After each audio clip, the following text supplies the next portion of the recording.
Choke no joke. Yeah. It's choke no joke. Choke no joke. Chicken choke no joke.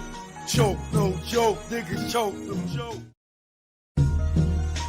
Choke no joke. Yeah. It's choke no joke. Choke no joke. Chicken choke no joke. Choke no joke. Niggas choke no joke. Choke no joke. Yeah. It's choke no joke. Choke no joke. Chicken choke no joke.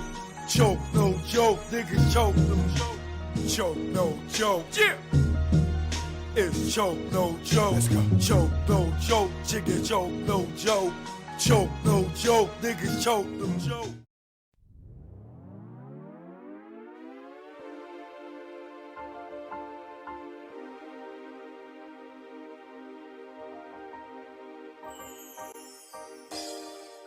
What up, y'all? It's Arthur D. Austin, better known as Choke No Joke. We out here at the legendary Tunnel nightclub, or at least where it used to be. Everybody asks me what's the Tunnel. The Tunnel was a nightclub that was owned in the 90s here by Peter Gatien. In 94, Stress Entertainment started a party called Mecca. In 96, Franchise Entertainment took it over and they had it until it closed. All the biggest names in hip hop perform here, from Jay-Z, Meth and Red, Dr. Dre, Snoop, Nas, Puff Daddy and the Family, Eve, you name it, they was all here. If you had heart, you came here. But everybody didn't have heart. So it's time for y'all to enter the club most people feared to enter, the Tunnel. The Tunnel wasn't a unique hip hop club, and its foundations were based on the concept of bringing hip hop from all the boroughs to one location.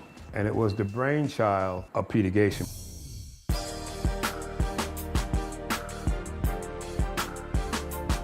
My name is Sterling Cox. I was the head of security. Alpha Grinion, Brooklyn, New York. My name is V. House. Sincere from Brooklyn. Glenn Beck.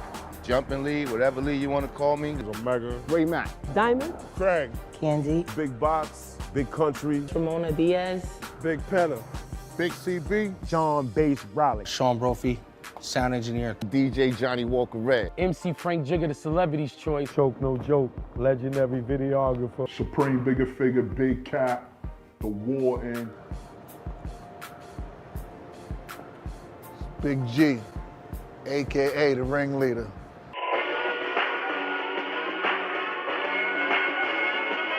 The Tunnel was a hip-hop nucleus. It was the epicenter. It was the domain, the temple. It was the Mecca. It was like the hip-hop Woodstock. Nothing was that melting pot of hip-hop. They kept the paradigm going. It's almost like what Rucker did for like street basketball. The Tunnel was that of music industry. Hip-hop had a heart. That shit was one of the main arteries. It was actually a Mecca. That's what the original name of the party was, Mecca. It was like a time machine. That's how the Tunnel was. You came out a whole different individual. We went in there, young men with attitudes, and came out there wiser men with our lives. It was definitely a starting, beginning spot for artists to come and mingle and branch out and get your record heard and get your shit together, really, to go into the next phase of your career. The Tunnel was not open or did not open. A lot of new artists, or a lot of artists that we know now, to this very day, will have never been known. All these artists out today need to be happy that the Tunnel was fucking open. Nobody would hear none of y'all singing tight pants niggas right now. The Tunnel was a platform for niggas like Jay and Puff, Wu and Mob and DMX and Rough Riders. Niggas don't respect these niggas today, man. You need to realize, man, without them niggas, man, and their platform, it made a lot of moves for niggas today. It happened there, it made it relevant. Became a pillar of hip hop. The Tunnel is the nucleus of hip hop. And I'll say all the way down south, because when the Tunnel was open, wasn't too much going on down that motherfucker. Y'all can say what y'all want, east to the south, but New York made the shit pop. New York was where it's at. The Tunnel in New York is where you needed to be to pop. The Tunnel was definitely a hip-hop nucleus, yo. It was just like the galaxy and bring other planets in. You have people from France, Germany, London, everywhere. If they came to New York, they had to go to the Tunnel.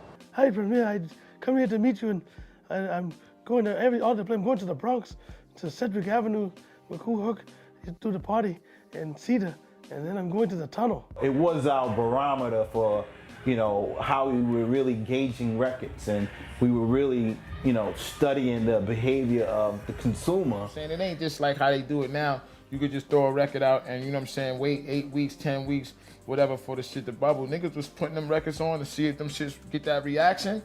And if the shit was popping, niggas would fast track it. If it wasn't, niggas would go back to the drawing board. Absolutely. It's the definition of hip hop nucleus. Everything was there. Everything that surrounded hip hop, from fashion to music, hairstyles. Like it encompassed every part of the hip hop experience, and they put it all in one building on a Sunday night. If you go as far back to little hole in the walls and little, sensors where people start elaborating, playing the sounds and displaying the culture, to within later on you have places that was up in Harlem like Harlem World, up in the Bronx called T Connection, just using them as an example of many other places all throughout the city.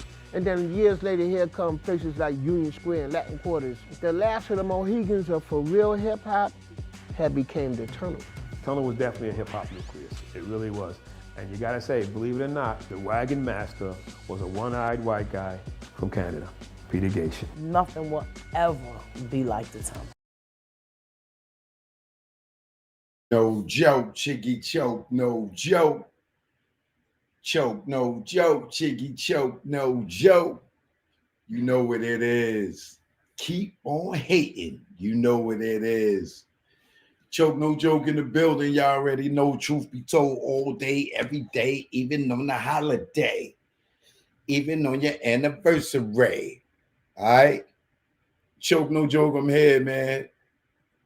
So I know a lot of y'all in the building. Shout out to everybody that's here. Make sure y'all go get that Tunnel documentary. You can watch it tonight when this show is over for free. Just hit that link right there. You can watch it right here on YouTube.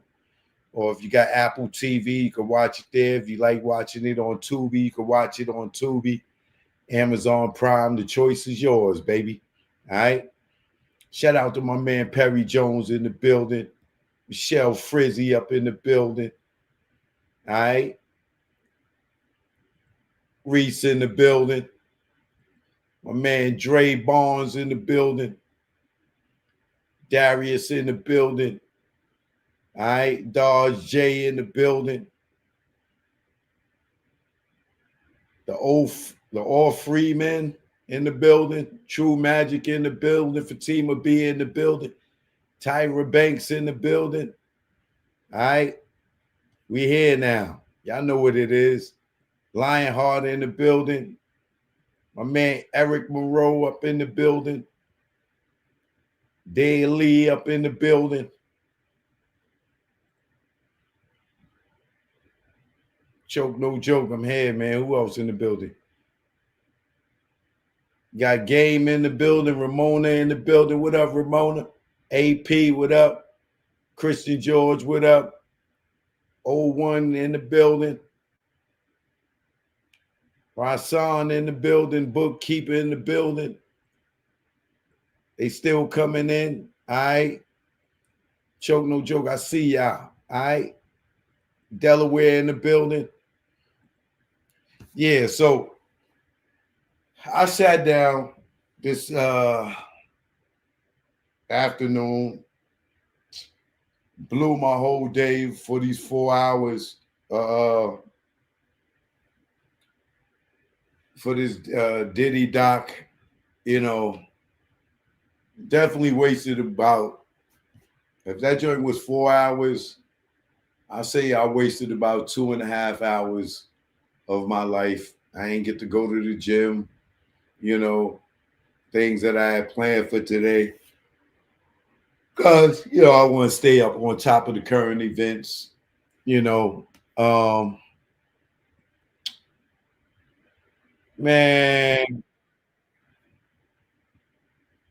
I really don't know how I want to feel about this Diddy documentary. How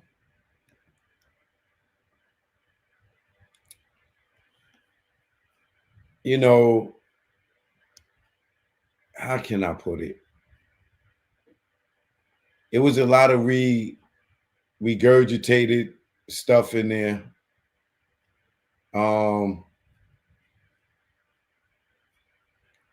Stuff that we've seen over and over and over and over again. I really hated how it started.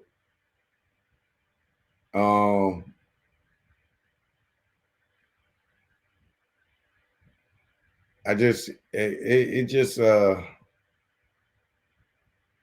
the way it started, I felt like it was a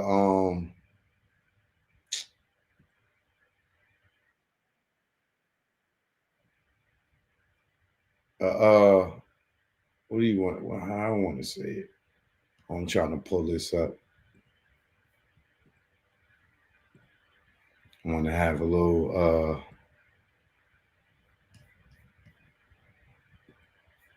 background going on here when I do this today. This is me at the Revolt World.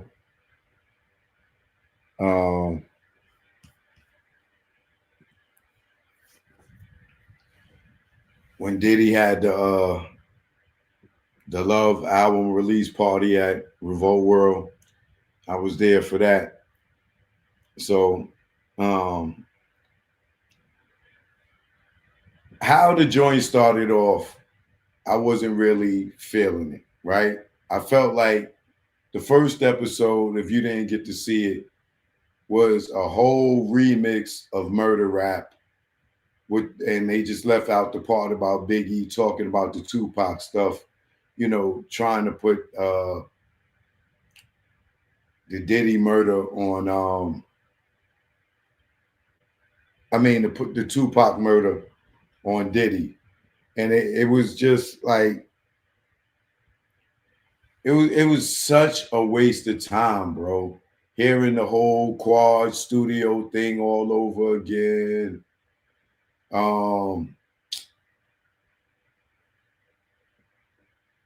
It was just such a waste of time, bro. I really felt like, you know, this documentary was going to be on, you know, the whole Cassie situation, the sex trafficking, you know, I thought we was going to get more of stuff from the trial that we didn't get.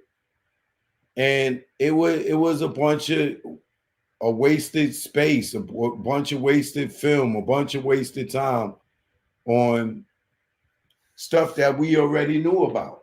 You know what I'm saying? Like, you know, they had Kurt Burrows in there, right? Now, Kurt Burrows, to me, was in there like a scorned lover or a disgruntled ex-employee. Because when he telling his story, you know, he had every chance to call the police. And I know I say this about the women, but that go for men too, right? He had every chance to sue Diddy in a timely fashion, not when the damn near the statute of limitations was up for his lawsuit, even though he sued Diddy and his lawsuit got thrown out. He failed to mention that allegedly him and Diddy had an intimate relationship, allegedly, I'm going to say, because I wasn't in the bedroom with them. But to a lot of us in the entertainment industry, allegedly, it is a known thing that allegedly that Kurt Burrows and Diddy was intimate with one another, right? But he don't say that part, you know, right? Or he don't address those allegations. He just make it look like him and Diddy just allegedly had a working relationship. And I'm gonna be saying allegedly a lot because of legal ramifications, all right?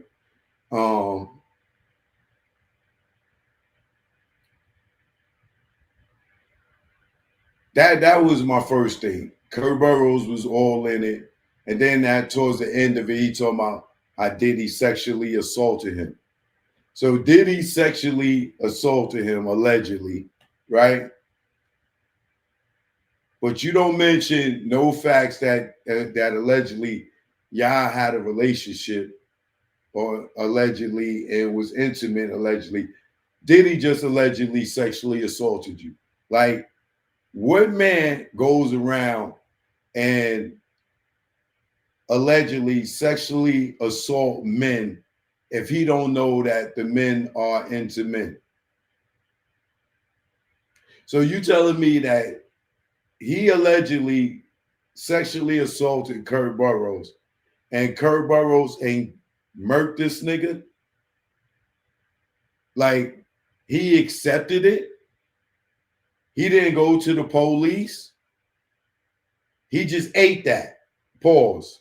You know what I'm saying? He just allegedly just ate that, right? So Diddy, however he sexually assaulted him, allegedly, he just ate that. He never sued him for it. He never called the police for it.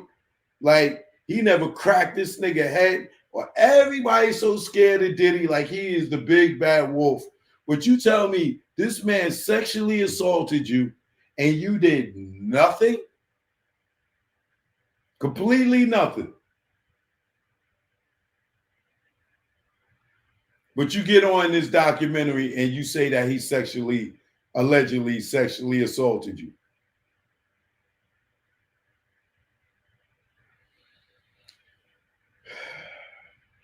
All right. However,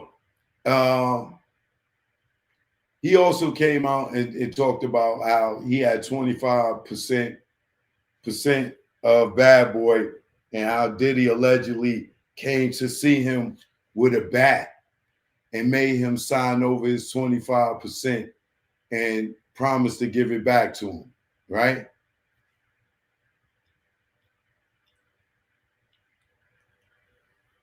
So he came and forced you with a bat to sign over 25 your 25% of the company allegedly, right? And you didn't go to the police for that. You didn't go to file in court that say that you was forced in a timely manner, or was it that allegedly that y'all was lovers allegedly, that you trusted him or you was in love and you thought he was going to do right by you?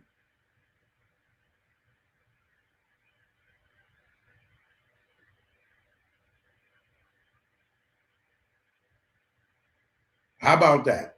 No? Okay. Right? Then Kurt Burrows going to say that Diddy was forcing Biggie to reply to Tupac. When history shows that, and we know that if you listen to the Little Caesars and everybody else, the nigga Diddy was stopping Big from replying to Pac because Big did want to, and this is why Big went on Jay-Z's album on the song Brooklyn Finest and got at Pac on that record, right? Because the nigga Puff was trying to let him go at Pac, even though we know on Life After Death, this nigga is shooting at Pac crazy.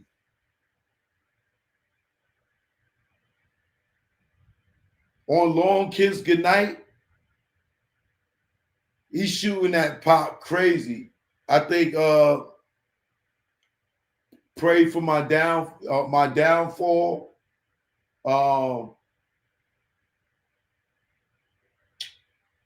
It's the joint where he did with Buster that Buster didn't put out.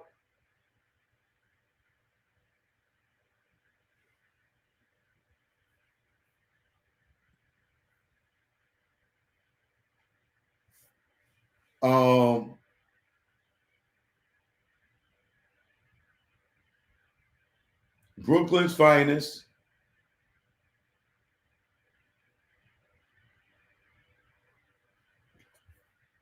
It's a couple of joints where Big, what you call it, went at him. But to say that Puff was forcing him to go at Pop. I don't believe that to be true, because if he was forcing Big to go at him, his songs wouldn't have been subliminal. And he was stopping them from making the blade. So even Little Kim had a joint. What song is that? What's the Little Kim song? It's a song on Little Kim's first album, but she released the Tupac disc, and then when Pac got killed, they took the lyrics off. But I remember she's like, she said something like, you got fed up, we got fed up, you got wet up, your punk ass should have kept your head up. And then Pac died, and she took the lyrics out of it, right? Another time, right, when Big was dissing Pac, when he did A Long Kiss Goodnight on the radio in LA when he got killed out there. He got right on the radio and was dissing Pac. Puff wasn't up there forcing the nigga to do that. Big did that on his own. He spit those lyrics on his own. And I think that also played a part in why they killed Big when he was in LA. Because he got on the radio and spit that rhyme. And if you listen to the lyrics, you know damn well he talking about Pac. Bullets tap your spine, flatline, heard through the grapevine. You got F 4 times. Damn, that 3 to 9 F'd you up for real though. Slug slink so. Ask me remorse, I feel no. He talking about Pac.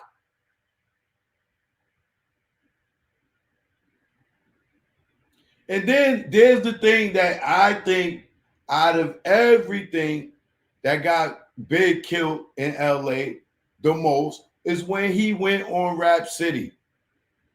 And he's sitting down in the chair in that blue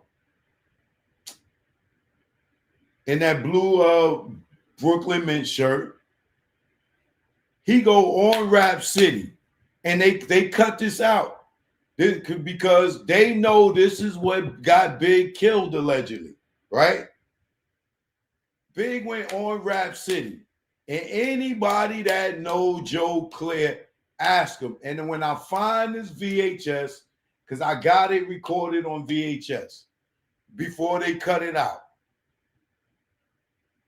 Joe Clear asked Big about the Tupac and Faith rumors. He like, yo, you know, Pac said, and Pac was dead at this point, right? We all know Pac was dead when Big was in LA and he got killed, right? Joe Clear asked Big. He was like, well, you know that Tupac is saying that he slept with your wife, Faith. The nigga Big says with no remorse, yeah, well, if he did, he won't know more. I was like, no, Big, that is not the right answer, nigga. And he said it with no remorse. Oh, yeah, he looked at Joe Clay and said, oh, yeah? Well, if he did, he won't know more. Like, that nigga dead. And I believe that is the thing that triggered them West Coast niggas off, all them niggas at death row, to be like, yo, that's it. Because the next day, that nigga Pac was dead. I mean, the nigga Big was dead. After that Rap City episode aired, that nigga got killed that next day or that same day. It was either that Saturday that one aired or that Friday. I can't remember. But I know either the next day or that same night that joint aired, that nigga Big got murdered. And I'm telling you, I personally think he went to the radio, spit Long Kiss Goodnight, then did the Rap City episode aired, and the nigga said, yeah, well, if he have faith, he won't know more. Just like that. And the nigga Joe Clay was looking like, whoa. That night, I swear to God, it was either that night or the next day. that nigga Big got killed. I know that triggered the West Coast niggas or Death Row niggas. I know that triggered them. First, the nigga went on the radio and he spitting rhymes talking about Pac getting killed with a long kiss goodnight. And then then Rap City come on, and the nigga say, yo, if the nigga F Faith, he won't no more.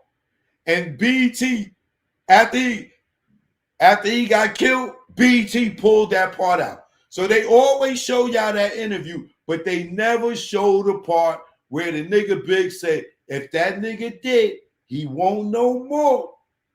No remorse. None. If you think I'm lying, anybody go to Joe Clear, at Joe Clear on Instagram, flood his comments and ask him, is Choke lying? Did Big tell you that Pac will not sleep with Faith no more because that nigga's dead? And BET pulled that. They pulled that one part out because they know them playing that instigated the beef, and that's why that nigga Big got killed. Or possibly that was a strong reason why Big got killed that night.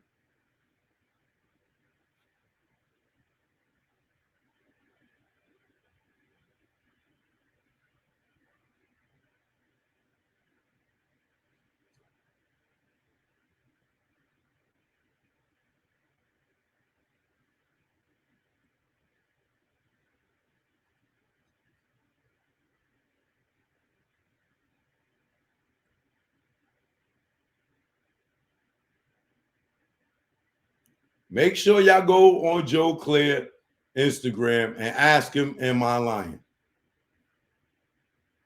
And if you're old enough to remember, you saw it.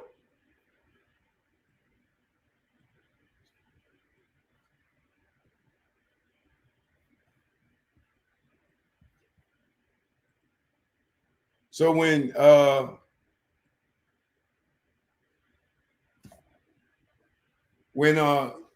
this dude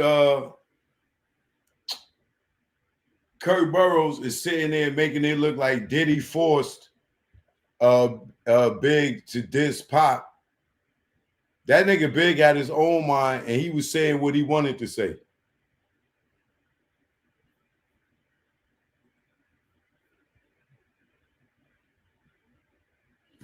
Nah, I ain't interviewing by the pool. They in the park. They on the basketball court. They in the basketball court.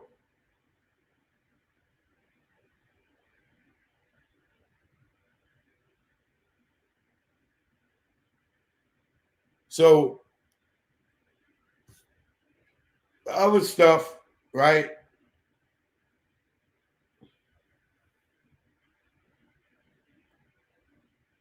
You can ask those C's about that too.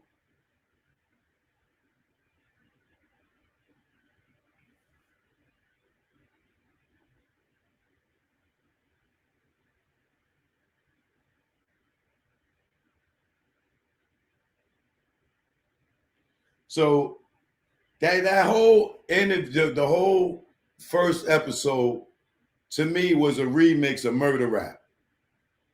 Like, I feel like 50 was being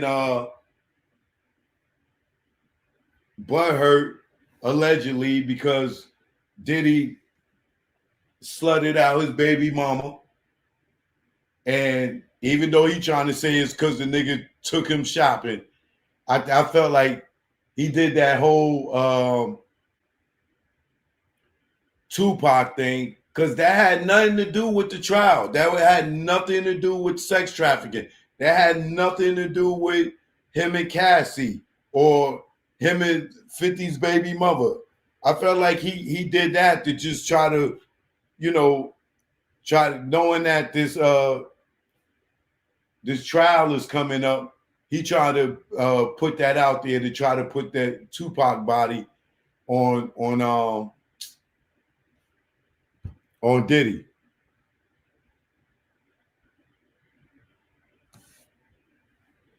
And then the whole thing all over again with the Source Awards and stuff.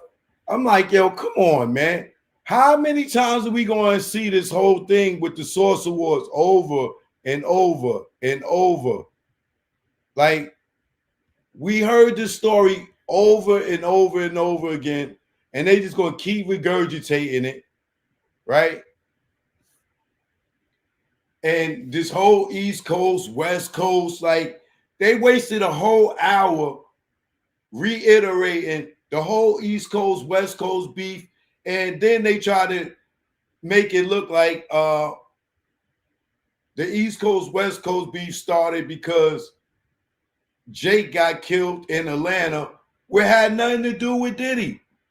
And then I know Mark Curry sat there and told him the whole story and stuff, that how Suge and them niggas was antagonizing that Jamaican nigga, whoever he was, and the Jamaican nigga is the one that clapped, that killed Jake. That had nothing to do with Diddy, right? And Wolf did not kill Jake, right?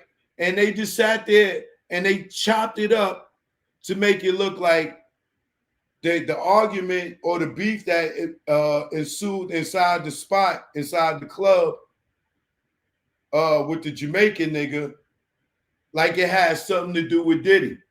And it did. Suge told that story himself on Collect Calls. You heard Gene Squill tell that story. You heard Mark Curry tell that story. None of that, the Jake stuff didn't have nothing to do with Diddy.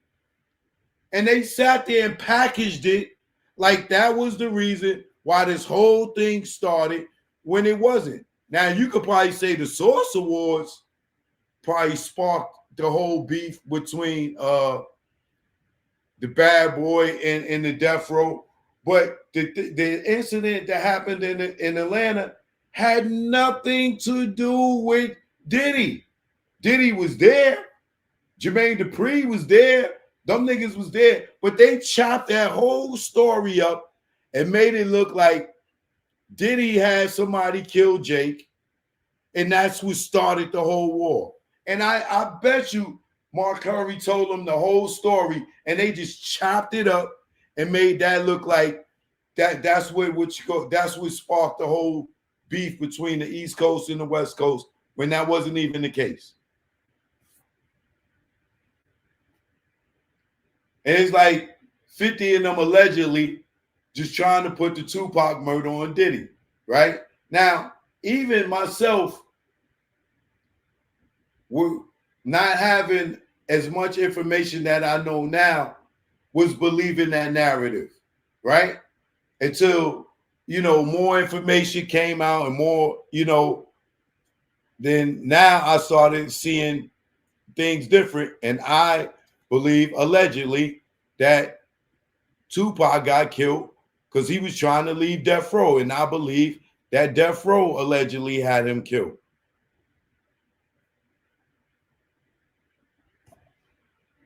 But the way they chopped it up, they tried to make dots that connected it to Diddy, and all they was doing was using the whole murder rap narrative. They even had the lying ass mother effer Gray Caden in there.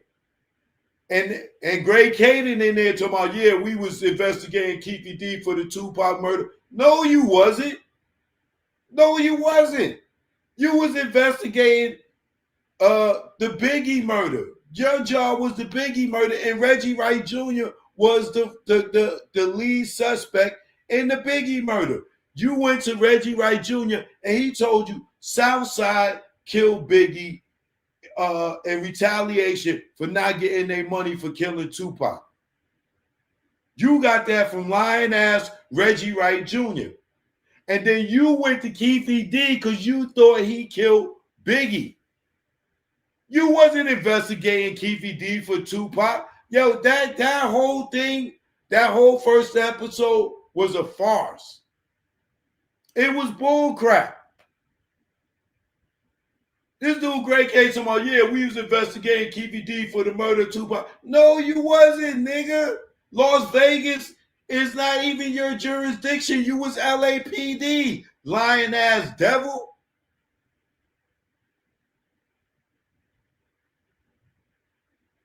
They only went to KVD because Reggie told them that Southside Crips killed Biggie in retaliation for not getting their money for killing Tupac. But then Reggie would tell you that Tupac got killed by Orlando because he jumped on the gangbanger. So he don't know if Pac got killed because he jumped on Orlando, or then he turned around and then it's a hit from Diddy. Like, the niggas is liars.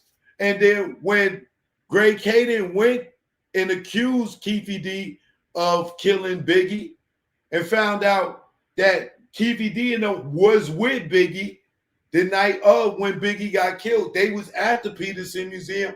Then he went back to Reggie and like, yo, you lied. They was there. And then Reggie came up with this whole new narrative. Oh, no, it was Poochie. If you knew it was Poochie from the beginning, allegedly, why would you lie and say that it was the Southside Crips that killed Biggie if you felt it was Poochie? And then Reggie goes one step further and says that Suge hired Poochie allegedly to kill Biggie. And he goes on Vlad and says Suge killed Biggie allegedly. So Greg Caden is just a liar. We all know Greg Caden's a liar because then he goes and he writes a fake ass statement like he know how a black man talk, how a black man writes, how a black man from Compton, his lingo, and showed this girl Tammy Hawkins, Suge baby mother, or Teresa Swan. They catch her doing some dirt, so they put pressure on her. He writes a statement as if he's Poochie, like he know how a nigga talk, right? And give it to her, and they got her dead to right on some crime, and they like, well, Poochie confessed to killing Biggie, and this is what he said. And she looks at it and goes, oh, well, if that's what Poochie said, yeah, that's what happened. Case solved. Yeah. She'll kill Biggie, right? Instead of being like, yo, chick, you lied. I wrote this goddamn letter. You lied to us. We got you. You going down for whatever we caught you for. No, they took that and said, oh, case closed. Yeah, it wasn't the police that killed Biggie. You know, the police ain't had nothing to do with it. It was Poochie, who was already dead, right? But Reggie tells him Southside killed Biggie, right? They go to Keefe D. Keefe D proves he got an alibi where he was at, and he's at the party. Then Greg Caden goes back to Reggie, and Reggie goes, oh, no. It was Poochie. Poochie did it, allegedly, right? So Greg Caden is full of crap. He was not investigating no Tupac murder because he's LAPD. He is not, he don't have the jurisdiction to investigate in Las Vegas. So that whole story in the beginning of the documentary, that whole first episode is trash. The whole episode was trash. They took the whole Tupac section of murder rap and remixed it and brought Greg Caden up there and took all the stuff out of that and remixed it and put it up there to try to put that on Diddy. And if that was the case, Diddy would be in jail with Keefe D or in place of Keefe D. Diddy never even got indicted for that.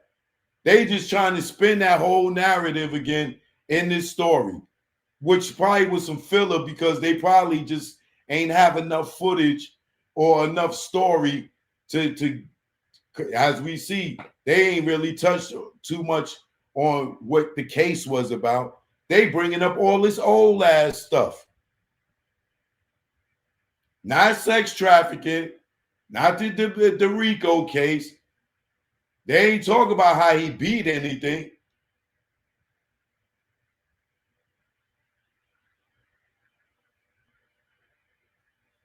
And I'm just like, yo, that whole first episode was trash. Trash.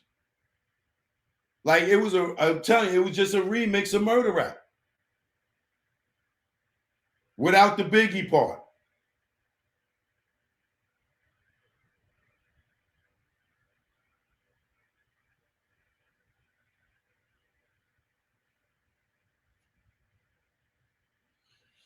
And we know that that narrative was created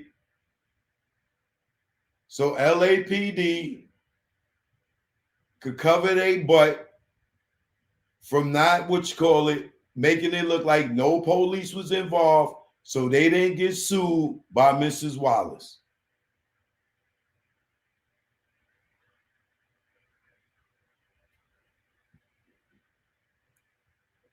And that whole Diddy hit on what you call it on Tupac. That whole thing. And then Tupac cousin, he go up there, he doing the interviews talking about the Lakewood Mall incident, which we already know is a lie. His cousin getting up there talking about, yeah, it was a bounty on Death Row chains and they took the nigga Trayvon Lane chain. Trayvon Lane never got took. His chain never got took. Talking about, oh, the nigga went over to Pac and told him, yo, that's the nigga that did it. And Pac ran over there. And that, first of all, he was in jail at the time. He states that. So who told you that?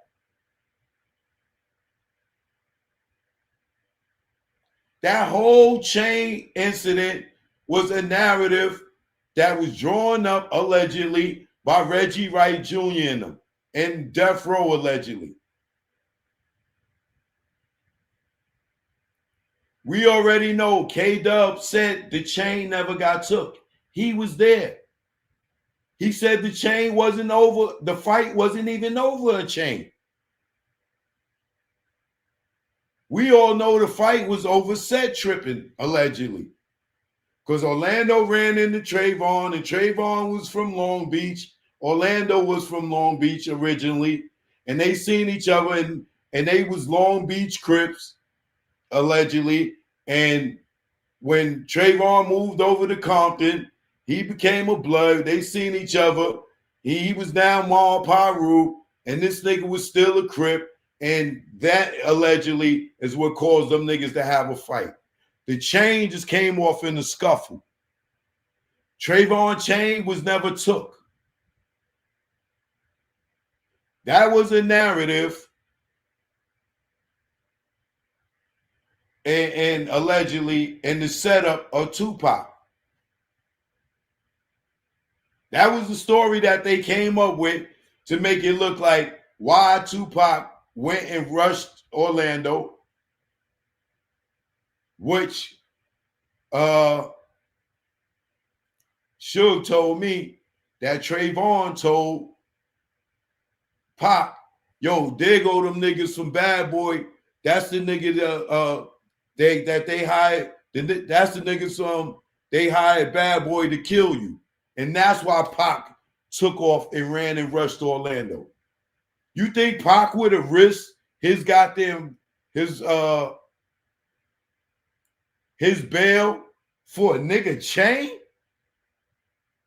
Like, this nigga can't go fight for his own chain. You think Pac really would have ran over there and fought this nigga over a chain? No, the nigga was told, yo, that's the nigga that Bad Boy hired to kill you. And that's why Pac allegedly ran over there and rushed Orlando. Nigga ain't go over there over no goddamn chain.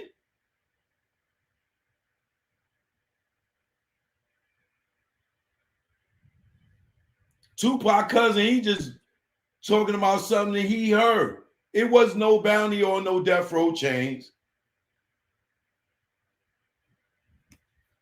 Matter of fact, I'll even show y'all.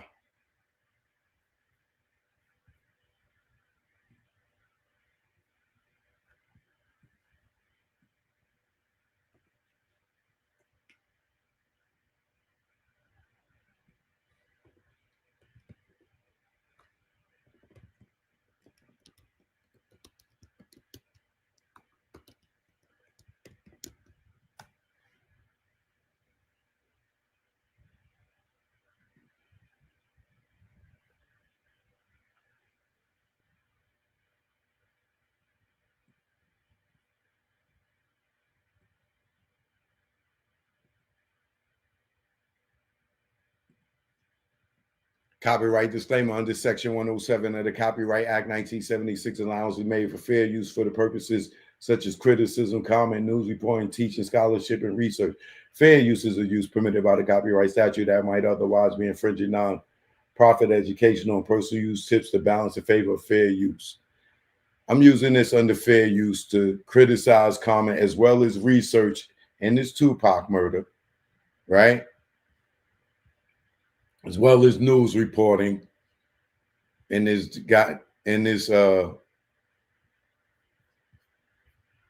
Diddy documentary, The Reckoning, right? Now here's K-Dub right here, and he will tell you himself that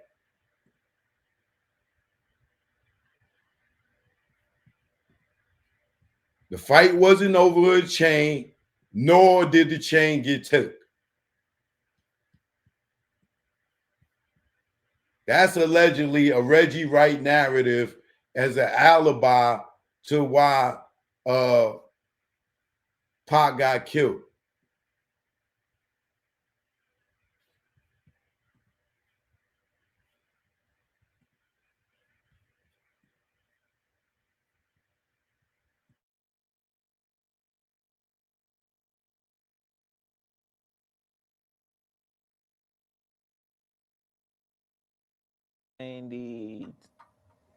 Five-ish, right? When you are with Trey at the mall, right? Where you get into it with the Southside Crips. So what happened with that situation? Well, I ain't gonna go all the way into it, you know what I'm saying? Because Trey not here, you know what I'm saying, and Mo not here. So, and it was we was together, you feel me? Yeah. But we was in the mall and everybody saying that the chain got took and all that. The chain never got took, just FYI. Yeah. For everybody info. The Death Row the chain never got took. Yeah. Y'all heard that, right? I ain't got to bring it back. Did y'all hear that, right? That's the first thing. The chain never got took. Now, when he asked him about the bounty on the death row chains, right? Listen to what he said. And this is the guy that was there, right? Tupac cousin was not there. That nigga was in jail. And these niggas are sitting there trying to spin the narrative. And I'm not sitting here defending Diddy like Diddy ain't no bad dude and he ain't do no effed up stuff, right? But I'm just sticking to the facts. You know what I'm saying? I'm just sticking to the facts of the case. They did that whole episode and try to make Diddy look like something that he wasn't in this particular case. That is all a lie, bro. He ain't putting no bounty on no death row chains.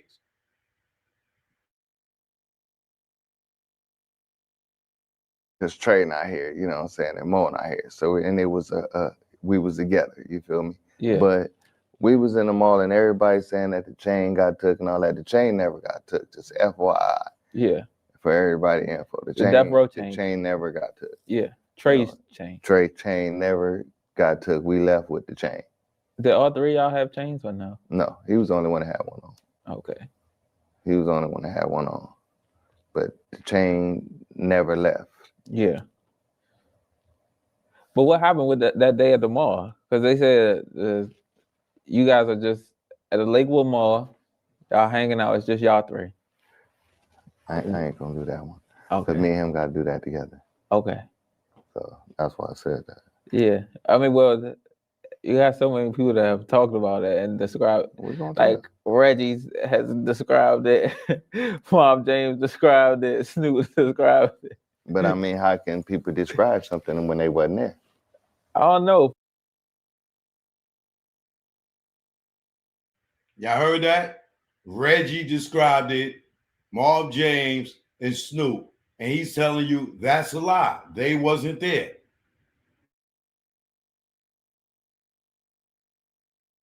From the outside looking in, I guess even I hear like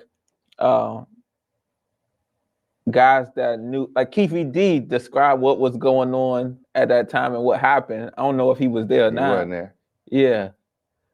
But those were his guys, the Southside Crips. Yeah, but they wasn't there. Yeah. Feel me? And it's been a lot of everybody telling the story when, you know, they wasn't there. Me, I'm only gonna tell what I see and what I know and what I was there. I ain't gonna tell you what I heard or this little analogy that I made up in my head. You feel me? Yeah. I'm gonna tell you what I saw because I was there. Yeah. Well, what's that like having everybody tell your story in a sense, or places where you were? Like that incident of what happened at the mall is told in so many different ways, from Baby Lane's perspective, from He never told the story. I know, but like Glasses Malone has a song, But Tupac he Must wasn't Die. he wasn't there. But that's my point. Like everybody else tells the story in a number of different ways. Even Eastwood has told the story to me, like, oh, this is what I was told happened from Trey, or this is like everybody. KVD told the story from the Southside Christmas. Like everybody tells the story, Right? But you were there, so I'm just like, how do you respond or even react to that? As you see, I didn't. I just listen. Because it's eventually, you know, we gonna tell a story. It's all gonna come out. We gonna lay it all out there. Yeah. You know what I'm saying? It's gonna the whole truth gonna come out and we gonna tell it. So Yeah. that's how you gonna know it's the truth. We're gonna use the actual players who were there. Okay. That's how we gonna do that. Okay. You know what I'm saying? Then everybody, all the myths and all that, they'll cease. Yeah. Because we gonna tell the story, how it really happened and what really happened. Yeah. But it was just you, Trey, And Mo. And that's Yeah, it. the homie Mo. And they actually, Orlando Anderson never actually took the chain. It came off, but then it didn't leave though. So, you know, I feel if you take something, that means you left with it. He didn't leave with it. Yeah. And then in the fight, I mean, shit, anybody chain could fall off if you fighting. Yeah. You know, you're gonna lose something in a fight. Yeah. Got it. So, what was that whole situation over? Like, I hear there was a bounty on Death Row Chains. Yeah, that's what we heard too. And obviously it was, because it was only 3 of us and like 7, 8 of them. So, Oh, I mean, okay. it was, they was on the chain. I don't know who did what, or I don't know. That's what I've heard too. And obviously it was something because they wanted it. Okay. So I don't know what it was, but it was something. Yeah. So when people say it was a bounty on the Death Row Chains, was that something that you guys talked about, being that y'all obviously or had Death Row Chains at that time? What do you mean? Like at any given time, did Suge sit somebody down or sit any of you all down and say, yo, the Southside Crips got a bounty, $10,000 bounty on our chains? Nah. Did y'all hear about that back then or no? No, only after it happened. Okay.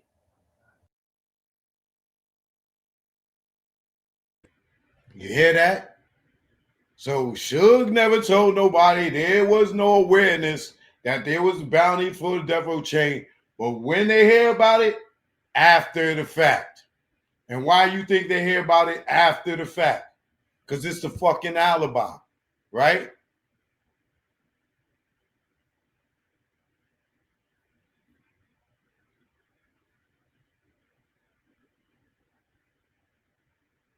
If it was a bounty on Death Row Chains, they all would have knew about it.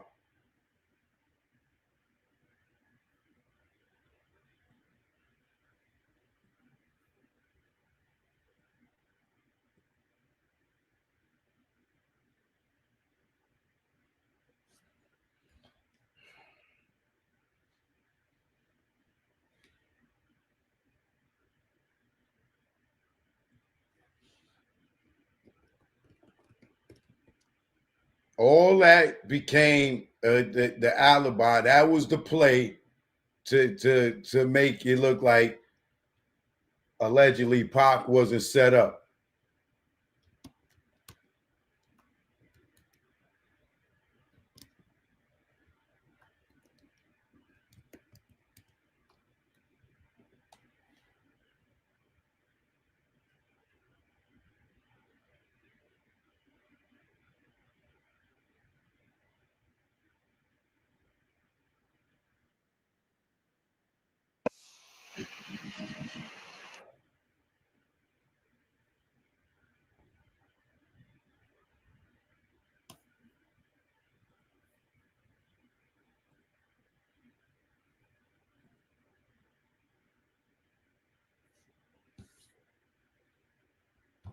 Now we got that out the way.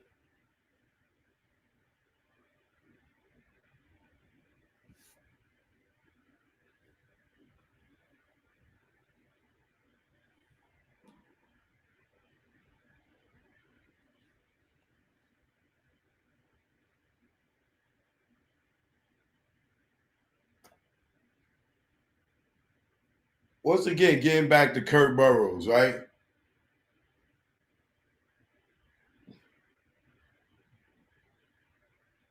Kurt Burrows, prior to Diddy getting locked up, this dude wouldn't even talk about Diddy in the capacity that he's talking about him now. Now he could have been scared, you know what I'm saying? I'm sure people would be like, he was scared, you know, Diddy's dangerous. I don't doubt that he probably was scared, right? But Kurt Burrows, his goddaughter, I used to date her, right? Back in the day. She contacted me like, yo, Kurt want to talk to you, woo, woo, woo, you know, and I guess he wanted to do an interview. So I talked to him. He gave me his whole rundown. We go supposed to do the interview. He go ghost, right? He get cold feet. He don't want to do it. Later on, he do an interview with Gene Squill, right? And then after Diddy gets locked up, now he's popping up in all these things. And, you know, he files a lawsuit, which he could have did. And what was it? Like 93, 94? That's how long ago it was when he lost his 25% allegedly, right? And another thing he didn't mention is he allegedly supposed to have went to jail for Diddy over some tax stuff. He did time. He didn't even talk about that, right? It was just all about this 25% stake that he lost. And then he allegedly got sexually assaulted. Now, don't think that I'm being insensitive where, you know, if he did get sexually assaulted, then, you know, I got sympathy for the nigga, right? But don't act like you and Diddy didn't have nothing more than a business relationship, allegedly, right? Because where would he sexually assault you at? How would he find an intimate moment to do that, right? Why would he go and allegedly sexually assault you if he has no inclination that you are intimate?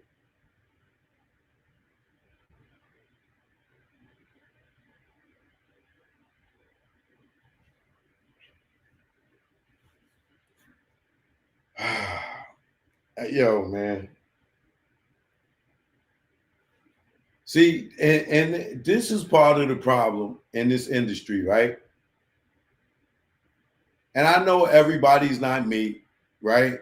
And you know, when it comes to dudes trying you and you shutting them down, a lot of these people will not shut niggas down because they want the fame. They want to be in the rooms with the Jays and the Beyoncés and all these people, you know what I'm saying? So they will overlook a nigga sliding them a plate of cocaine. They overlook a nigga trying to give them drugs. They will overlook indecent proposals. You know what I'm saying? They will overlook getting taken advantage of financially because they so caught up in the lifestyle of being in the lights, camera, actions. Everybody wants to be a part of that. You know what I'm saying? It's very few of us out there that been in the entertainment industry that would be like, no, I don't get down like that. No, I'm not, I don't do drugs. Some niggas will try drugs just to be cool. You ever heard Charlemagne tell a story about how he been around niggas and they pass the coke around and he'll take the coke and put it on the table and act like he sniffed it and go and sweep it on the floor, act like he hit it. You know what I'm saying? Nigga, please. Please. How many times can you fake and sniffing it and sweeping it on the floor before a nigga notice that they coke is on the floor? How many times you think they gonna pass it around and niggas ain't gonna really watch you to see you hit it? So you gonna fake it like you hitting it instead of just saying, no, I don't indulge. Which means eventually you're gonna try it because you're gonna get caught around the same people that you faking it with where you're not gonna be able to fake it.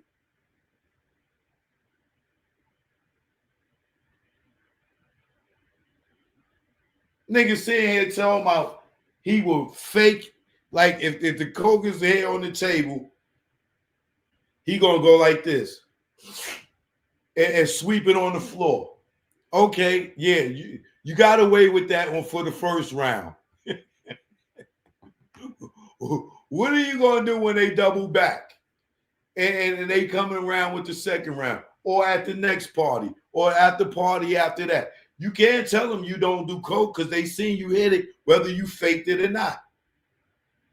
Some of these dudes cannot just say no.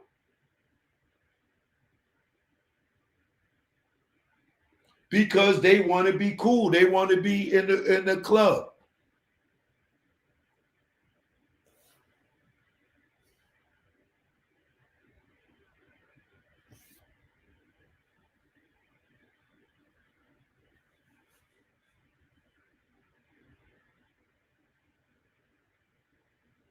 And if you want to believe that the Orlando story that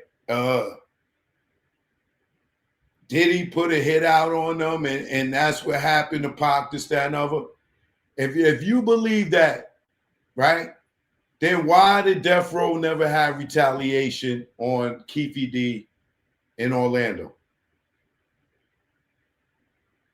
Why? Why would Suge allegedly pay Orlando to come testify on his behalf in his parole hearing if they knew that they killed Tupac for Diddy and was trying to kill Suge, right? If you want to believe that narrative, right? That makes sense to you, right? That these niggas killed Tupac for Diddy and they cool with these niggas.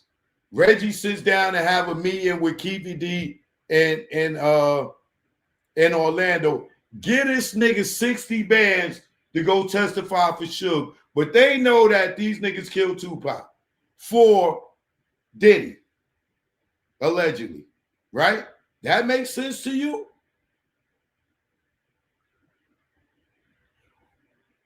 Why nothing ever happened to Orlando or Keefe D?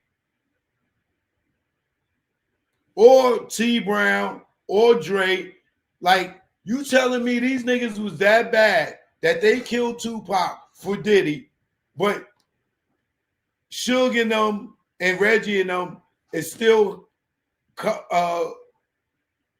cool with these niggas, conversating with these niggas, having meeting with these niggas, letting these niggas testify on their behalf for Suge, right? But they killed Tupac and shot Suge for Diddy. Then Suge tell the story about how he see Keefe D at the Lakers game after he come home from jail from the violation, and they sitting there kicking it. This is the nigga that shot you in the head. And you sitting there talking to him? This is the nigga that killed Tupac is dead. And you sitting there talking to the nigga at the game? It ain't on site with this nigga? And y'all think that they did that for Diddy? And he see these niggas and they cool? And you believe that narrative.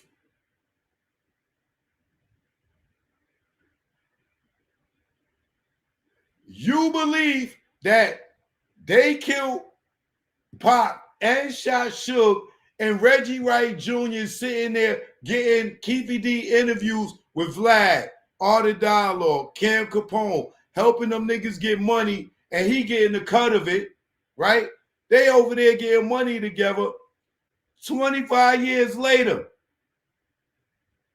he called you. We watching this nigga call Keefy D on YouTube, on the phone, crank calling the nigga. And you telling me y'all believe that these are the guys that killed Tupac and shot Suge for Diddy. But they still friends with these niggas. And nothing happened to these niggas at all. Orlando didn't die on it because of Tupac. That was a whole different beef. Keefy D ain't never got a scratch, and he done ran into Suge several times since Suge been home. Reggie stayed in contact with this nigga since then. Reggie is in Keefy D's payout book.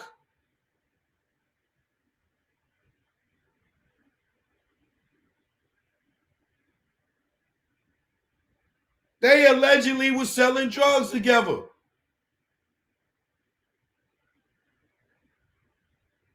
Keefy D first statement in 99, was it 97, 99? Said that Reggie and them allegedly killed Tupac.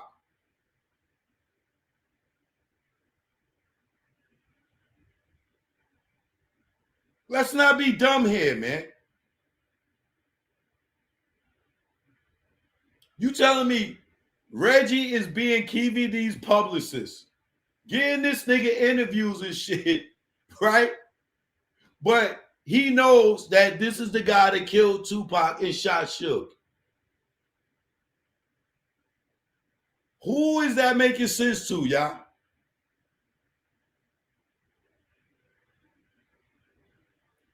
Suge talking about free Keefy D.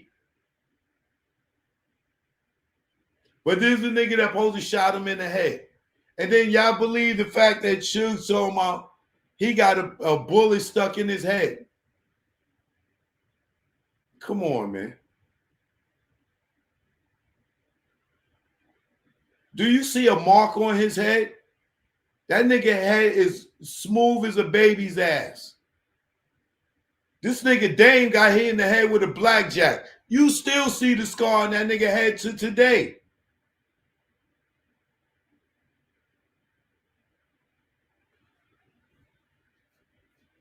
Let me show you.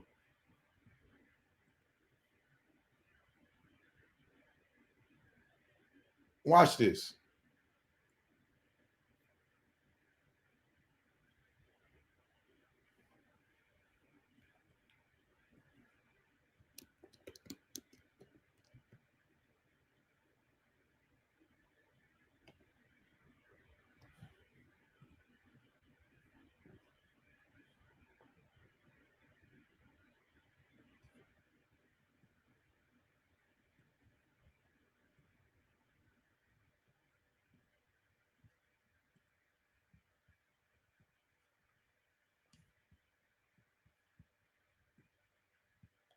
You see that mark on Dame head?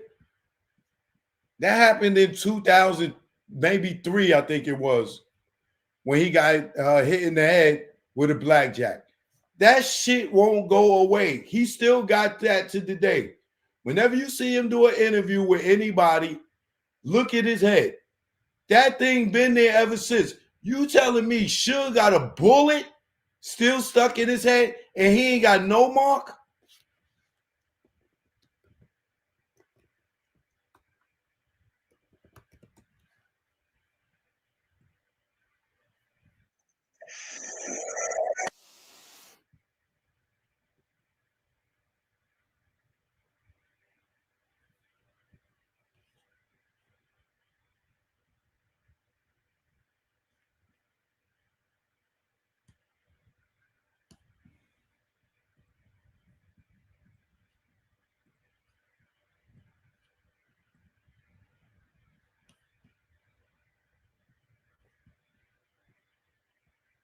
Look at his head. That's the side where he got hit, where they say was a piece of glass, right? You telling me Dame got a mark for life from a blackjack? This nigga telling anybody he got a 45 bullet etched in his skull. Oh, now it's a 40 though, right? With no mark. No mark.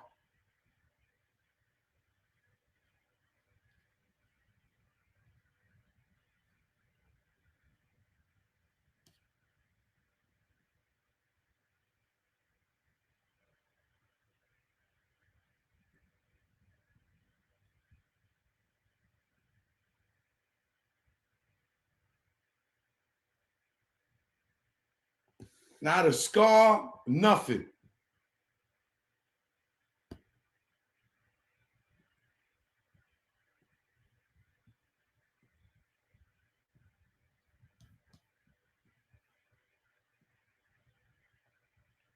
Nothing.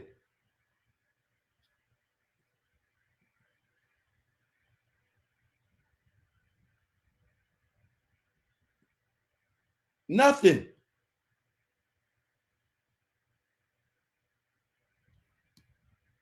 And then he go from, yo, I got all these, for 30 years, he had a 45 etched in his skull. And then Reggie said, nah, nigga, you got a 40. And now he got a 40.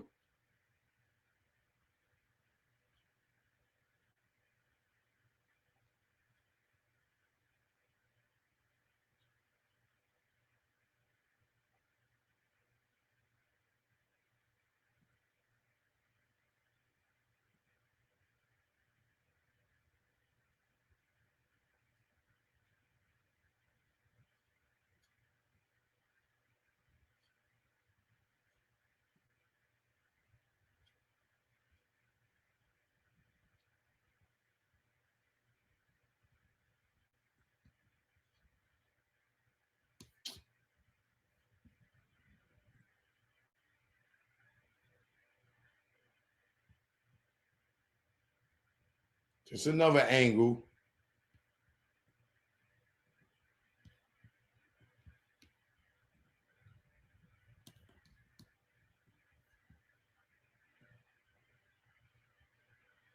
It's nothing there, bro.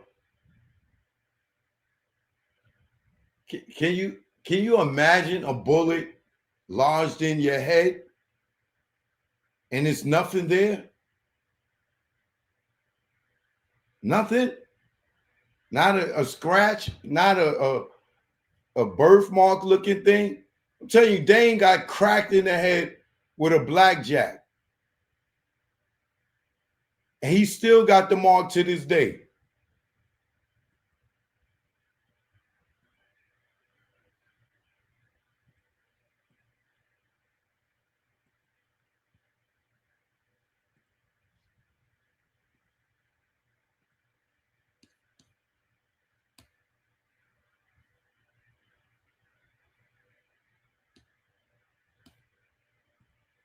Now, let me get back to this Diddy documentary, right?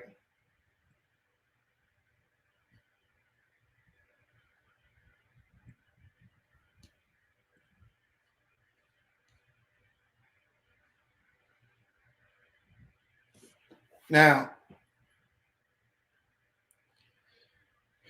looking at this doc all the way through, I can't sit there and defend Diddy 100%. Diddy is a wicked nigga, right? You know, I did see the bruises and stuff on Cassie. I do believe that, you know, they was in physical, had a physical abusive relationship. You know, I'm not agreeing with him putting his hands on her, even outside. Forget the CNN video.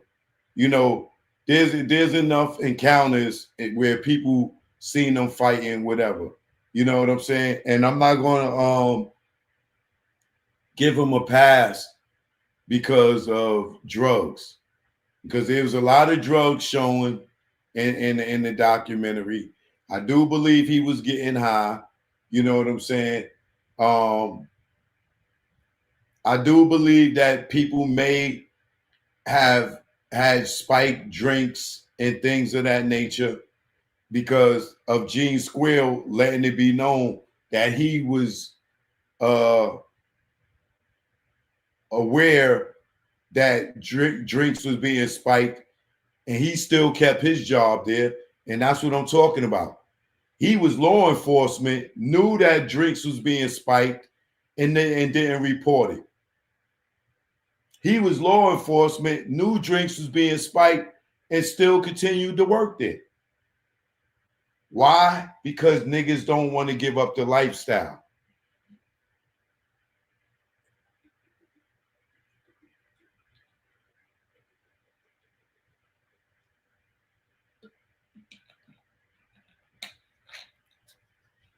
Now, another thing that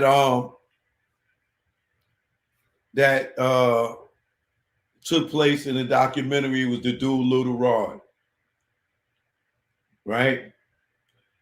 Now, Little Rod is a person, unlike myself, right? Once I would have seen the weird behavior, I would have been out. I'm sorry. I would have been out. I don't care about making history. I don't care about I didn't get my money, or I don't care about seeing the project get finished, this, that, and the third. And these are all the excuses that he made to why he stayed around, right? Now, I believe a good portion of what Little Rod said. Like Diddy showing him porn videos of white men, having gay sex. And he's telling him the key to success is this is the stuff that you got to do, right? Because back when in the 90s, late 90s, I remember being around Daddy's house because somebody that I was dating at the time was working with Harv Pierre, and they used to all be around and they used to all talk about stories how I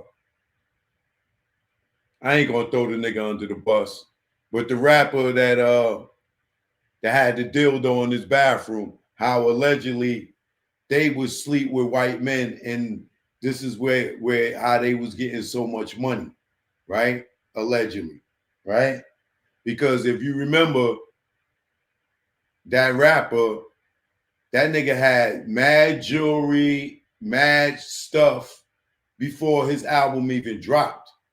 That nigga was in rumor was that allegedly they were playing in homosexual acts with powerful white people, and that's how they were coming into a lot of money and a lot of success. So when I heard Little Rod say that in the doc, that sleeping with these white men was the key to success, I believe him. I believe him 100% because there are white men that y'all would never think that is gay, that worked in the industry that we all know, that made a lot of people in the industry powerful or successful, right? You heard Nori tell stories about going through these doors, but he won't mention y'all who the white person is that brought him to those doors, right? And if you know, you know. If you don't, you don't. But you hear Nori say, yo, he got propositioned by these people. Well, he won't never tell you who they are because he's still cool with them people today, allegedly. right? And you see all these rappers and so-called moguls stay kissing this white man's ass. But y'all would never think that this white man is gay because maybe because he's white, and y'all just think that they sucking up to Shay Whitey. You know what I'm saying? But the fact is, they all get proposition with this indecent proposal, and it's either you going to do it or you not. And like Nori said, when he decided not to do it, he never went platinum again, right? But a lot of these artists have circled back around with a different type of success, and they are propositioned again. And as you can see, a lot of them gave into it. Now, in Lil Raw's situation, right? He said, you know, Diddy told him, yo, this is the key to success. I know that to be true, in my opinion, because I've came in the game with most of these niggas. I seen Diddy at Uptown Records before he even had Bad Boy. You know what I'm saying? So I've seen these guys go from regular niggas who never got high, who never was drinking, to some of these niggas start drinking, some niggas doing drugs, some niggas doing hard drugs, some niggas doing ecstasy and Molly and all this stuff, and then you see their sexuality change. So I believe Lil Rod when he says that, you know, Diddy may have allegedly told him, you know, or showed him gay porn and was like, yo, this is the key to success. In this industry, yeah, because I've witnessed weird niggas coming on to me, executives at the networks, CEOs and labels, and other rappers, and they all, you see them all be together all the time. Now, some of these dudes are married, some of them got kids, and y'all would never believe it. That's why I don't even sit here and name names no more, because you can't tell niggas that they ain't living nothing, or you can't tell niggas that ain't got a third eye, nothing. So I don't even waste my time trying to convince nobody that 85% of these niggas that's successful are moles.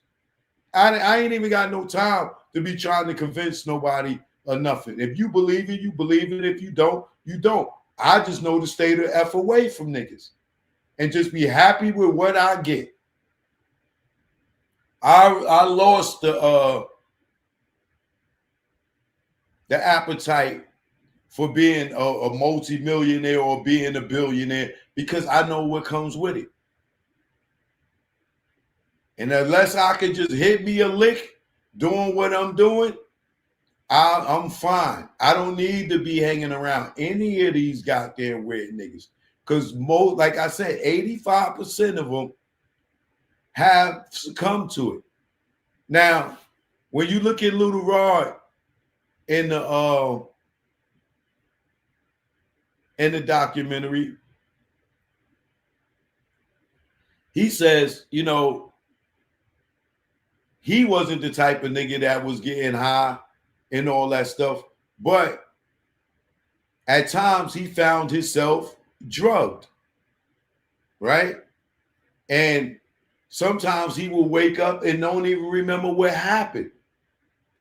Sometimes he wake up and it would be all types of people in the room. He said sometimes he woke up, Diddy was in the bed with him. And he will wake up sore, allegedly. Right? Now, is it possible? When I think about what Gene Squill says about how the drinks were being spiked and this, that, and the third. Yeah, I believe him that it could be true to that. I could believe that allegedly he woke up and Diddy in the bed with him. It's embarrassing to say it, but I could believe him.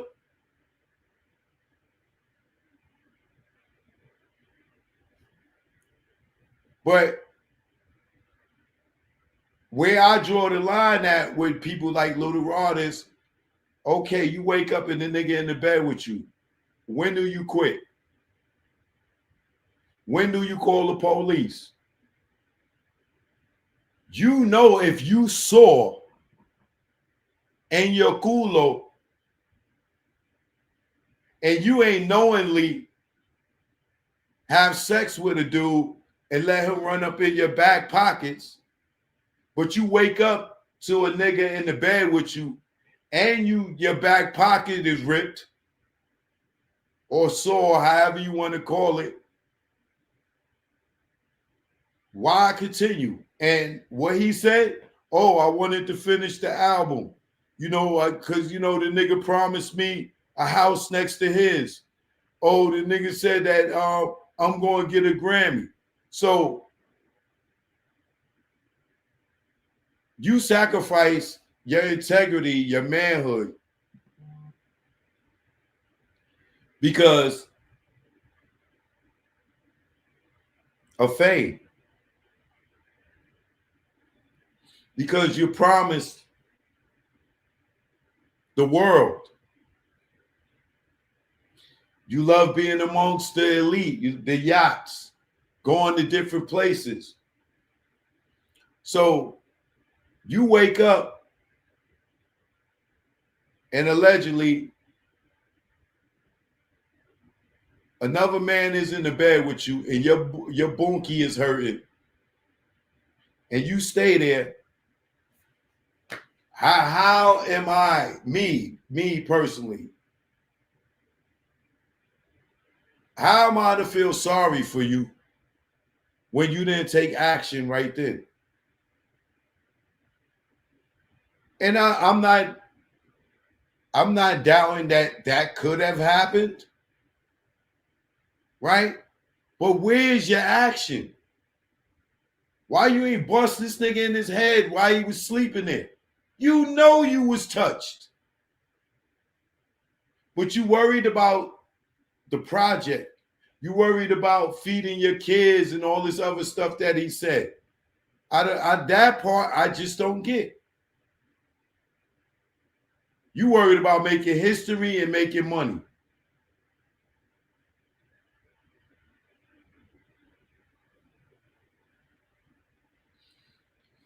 I'd have stomped the campfire out that nigga.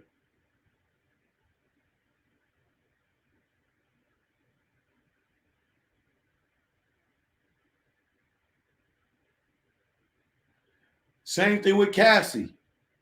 I feel bad for her. I feel sympathetic for her that she got kicked all in her ribs and all this other stuff and got beat up. You know what I'm saying? But how many ass whippings do you take before you call the police? How many ass whippings do you take before you go to and before you leave them?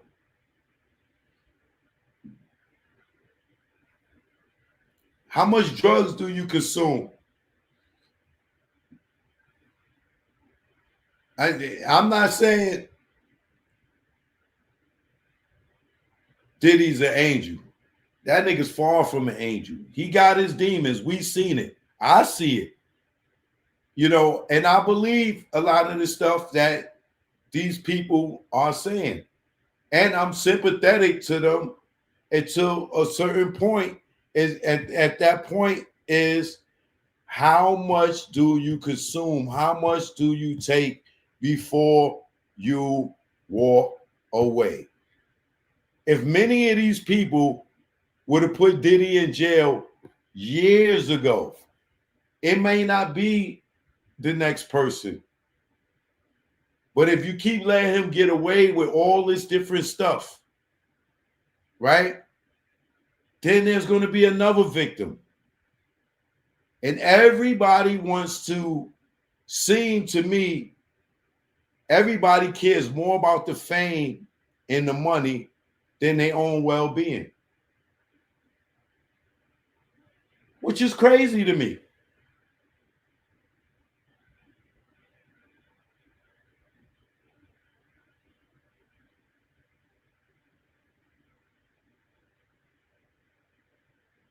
And then the thing that pissed me off about Little Rod the most is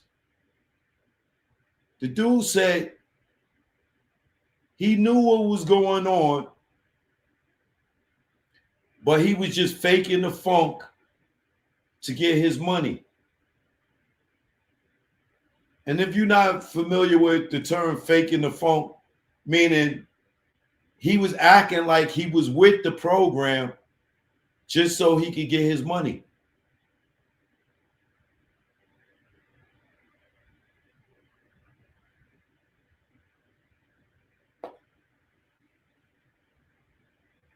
That's crazy to me. That is completely crazy to me. You will sit there and fake like you enjoying this for money? As talented as you are, and all these musicians and artists out here that you could work with outside of Diddy, that you will get on TV and say you was faking the funk, acting like you enjoyed it, and you wake up with no recollection, but this nigga's in the bed with you and your booty is sore? What? For money?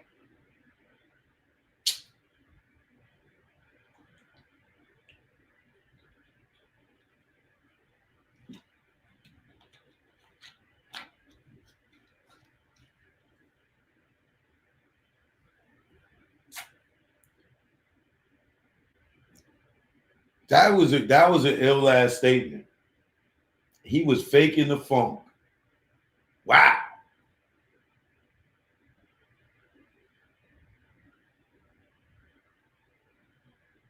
And then you got Aubrey O'Day in there, and she tells this story about how a girl reached out to her and said that she was in the studio. She walked in the room and allegedly seeing Diddy and one of his bodyguards, I think, a big light-skinned nigga.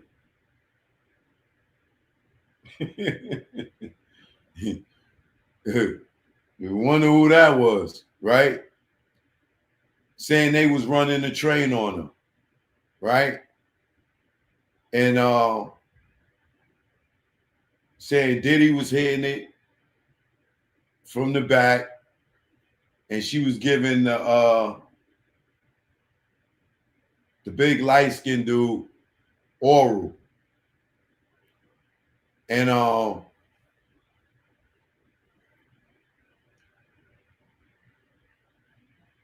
Aubrey says that she has no recollection of that. She don't remember that, right? But in the time of roofies and spiked drinks, right? This is all alleged, and Aubrey said, this is alleged, and she don't remember it. But the girl, and she never came forth with this because she don't know if the girl is lying or telling the truth because she don't remember it.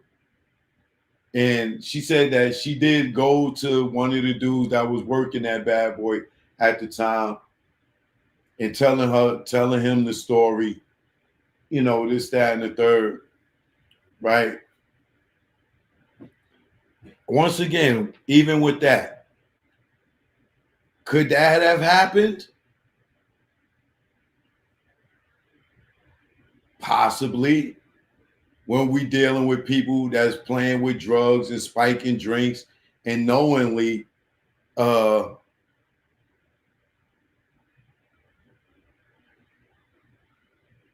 doing that type of activity. Could she have been high out her mind and did it and didn't realize it? It's possible. But is it a fact? Nope. Why did they tell the story? To put, another black eye on Diddy, right? And like I said, I'm not going to sit here and say if it's true or not, because I don't know. I wasn't there. And I'm not going to say that it can't be no truth to it, because it could be, and it could be a lie. I don't know. You know what I'm saying? And if she don't know, I damn sure don't know. So I'm not the judge. Same thing with Capricorn Clark. She in the joint talking about how Diddy kidnapped her and took her to Kid Cudi house, and he had a gun and went up in this nigga house with a gun. And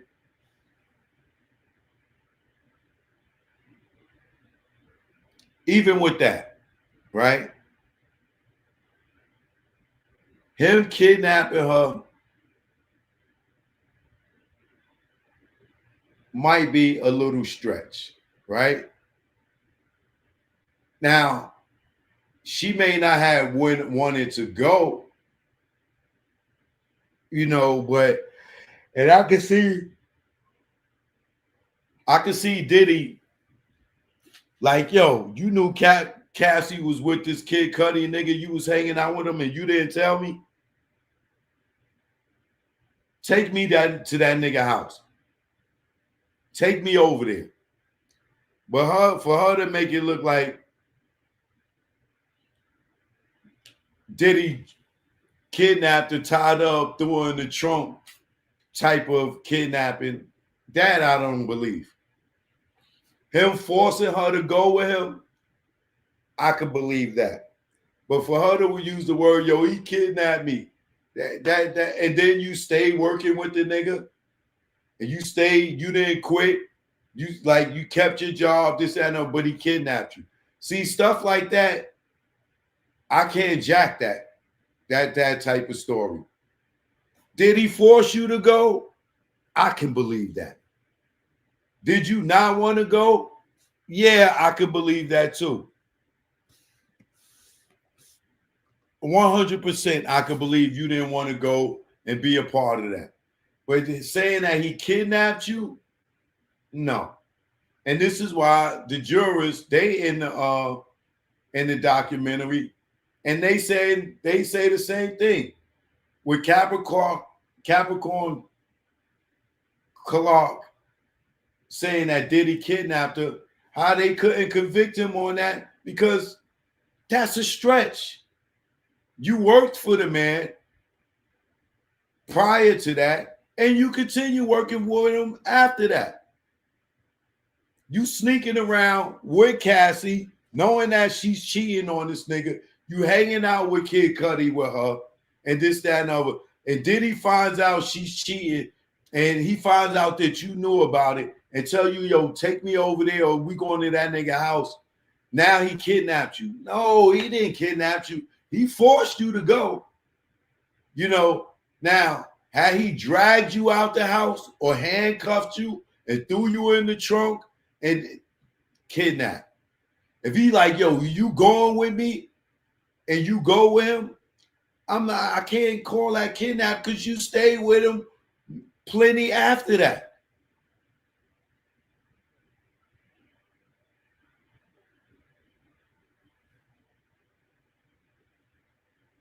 And that's what the jurors were saying in the doc.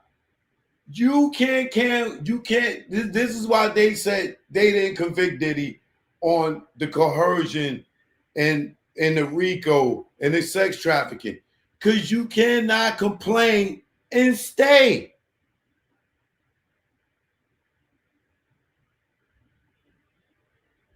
You enjoyed the lifestyle and didn't leave, which was a problem for the jury.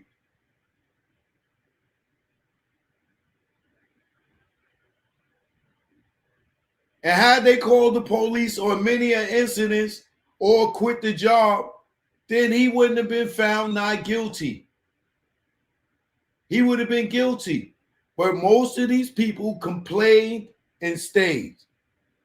They enjoyed the lifestyle and they didn't leave.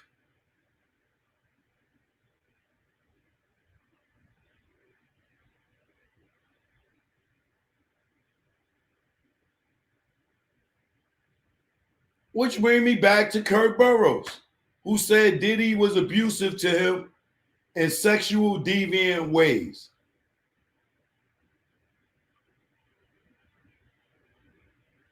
But you stayed. You didn't leave. You didn't call the police. Like, these people act like this nigga Diddy had every law enforcement agency on the payroll, and that no matter if they press charges or not, this nigga never was going to go to jail or nothing was ever going to happen. And if that was the case, he wouldn't be behind bars right now.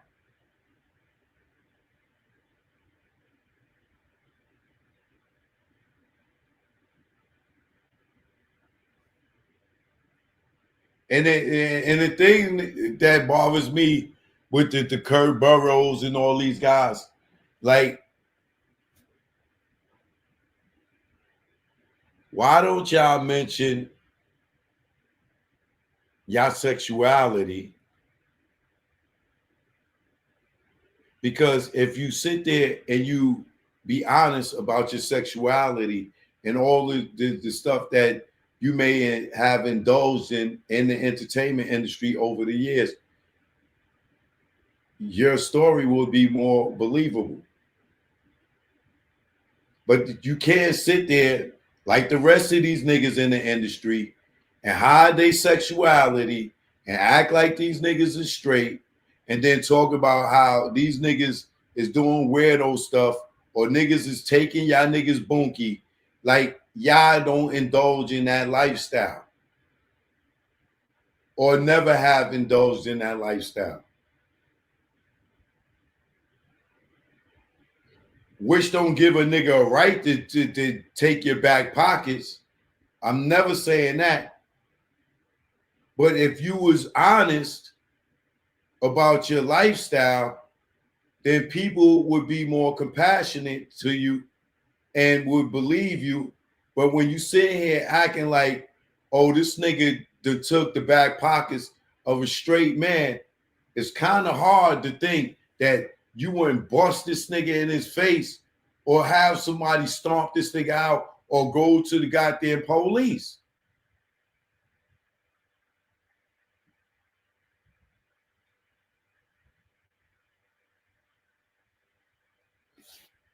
So my thoughts overall on this documentary, to me,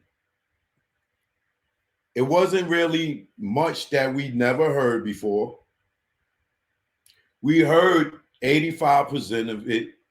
The Tupac stuff was a wasted whole episode. That was nothing but murder rap remixed, starring Kurt Burrows and Pac cousin William. I think his name is William something, right? All that was regurgitated information with lying ass Gray Caden up there telling more lies, how he was investigating the Tupac murder when he's the LAPD and don't have no goddamn jurisdiction in Las Vegas Metro Police Department. Like, the whole East Coast, West Coast thing was a waste of time, right? You got all these goddamn civil suits and allegations and all these other people that they could have did a whole, I ain't giving these niggas no idea. Anyway, right? But the whole thing was a waste of time. The whole thing was a waste of time. No, not, why wasn't Jane Doe in there? Why wasn't Cassie in there? right? Wouldn't it have made more sense if Cassie and Jane Doe was in there?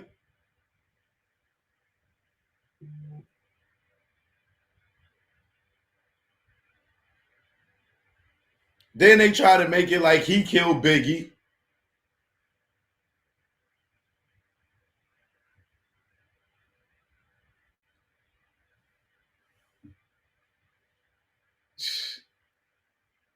Man,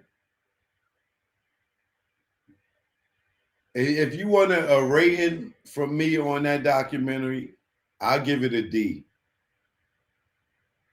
I wouldn't even give it a C because it was no new information. It was 4 parts. The whole first part was a remix of Murder Rap, the East Coast West Coast War. All these stories been told already, right?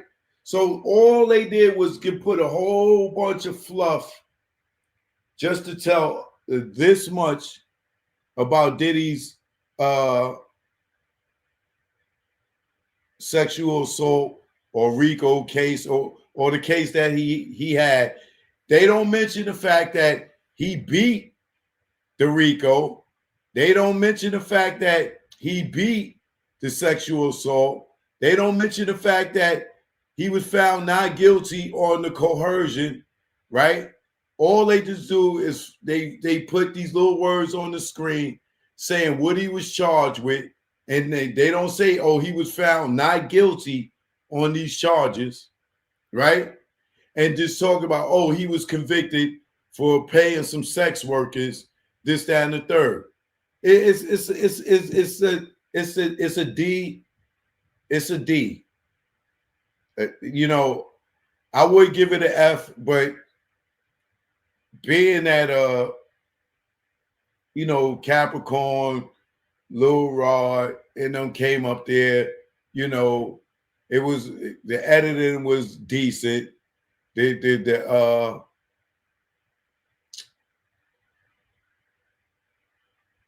was shot in the fact that they had some unreleased footage that brought it from an F up to a D.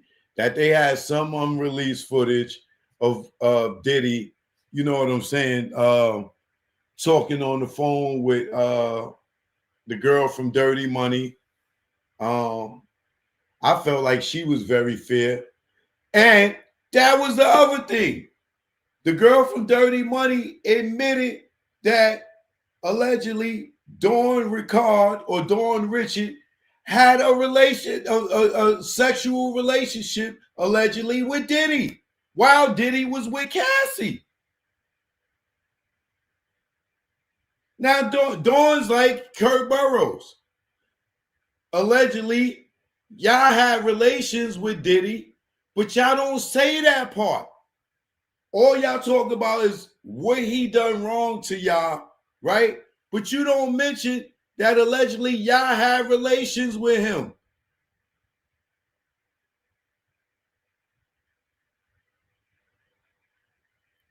Dawn left that out totally. Totally left that out. And do I believe, what's her name? Something with a K. Kiana or something like that. What's her name, man?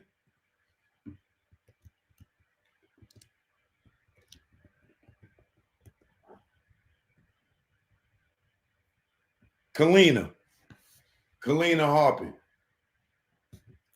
I believe her 100%. I believe her.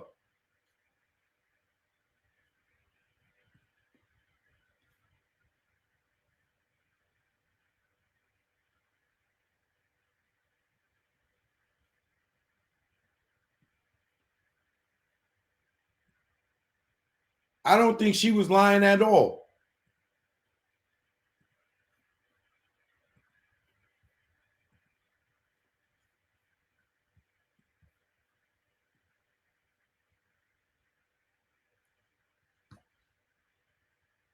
That's Kalina right there. I do not think that she was lying at all.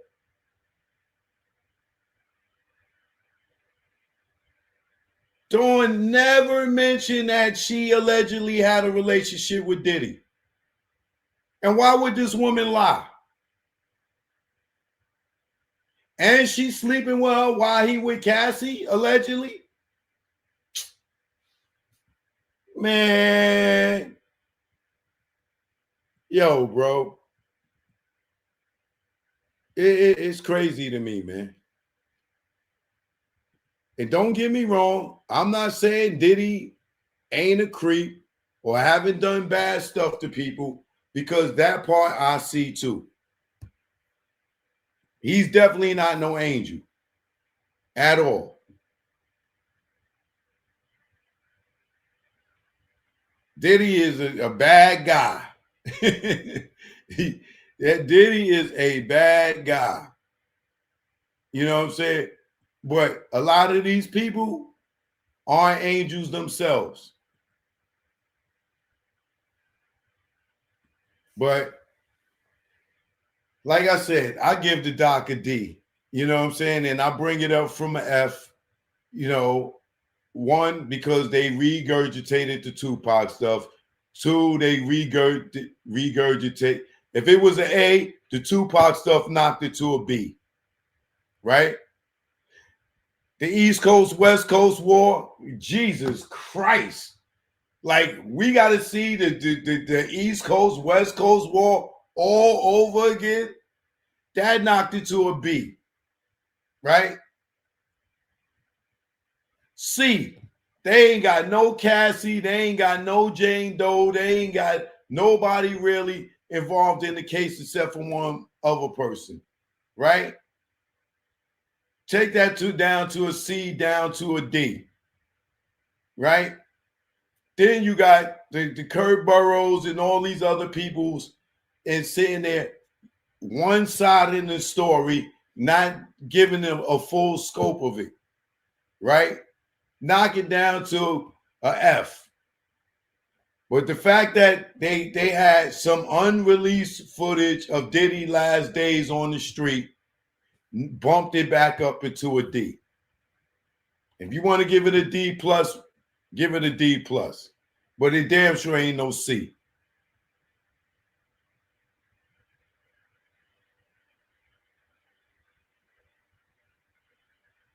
But it definitely is not no award-winning documentary. It's nothing but a remix of Murder Rap with a remix of the East Coast, West Coast beef with a bunch of lies.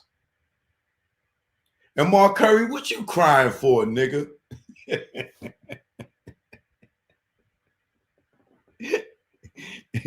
Shout out to Mark Curry. I'm about to text that nigga. Nigga, what you crying for? This nigga sitting up there crying and tearing up. Like, nigga, I'm about to text that nigga right now.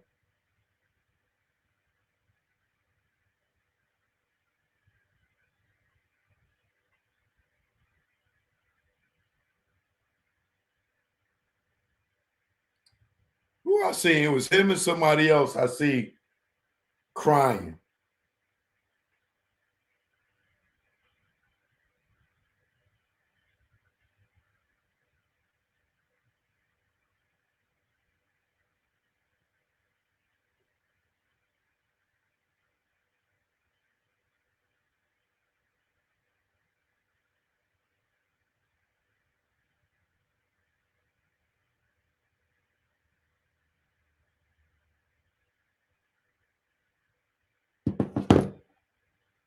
Man, it's something else out here, man. W. Jones, thanks for the super chat. Appreciate you. Right? Oh, it was Kurt Burrows that was crying. Yeah, the two niggas that shouldn't be crying up there crying. Like, nigga, yeah, what y'all niggas is crying? Y'all niggas trying to get an award?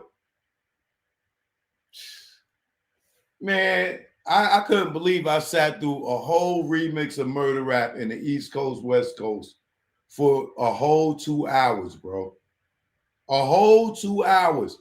They threw so much fluff that whole thing was really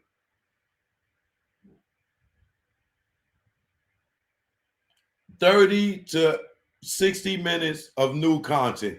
Everything else was regurgitated old goddamn stuff. Man, it was bull crap, man. So they get a D from me. To each his own. If you didn't see it, you can have your own opinion. But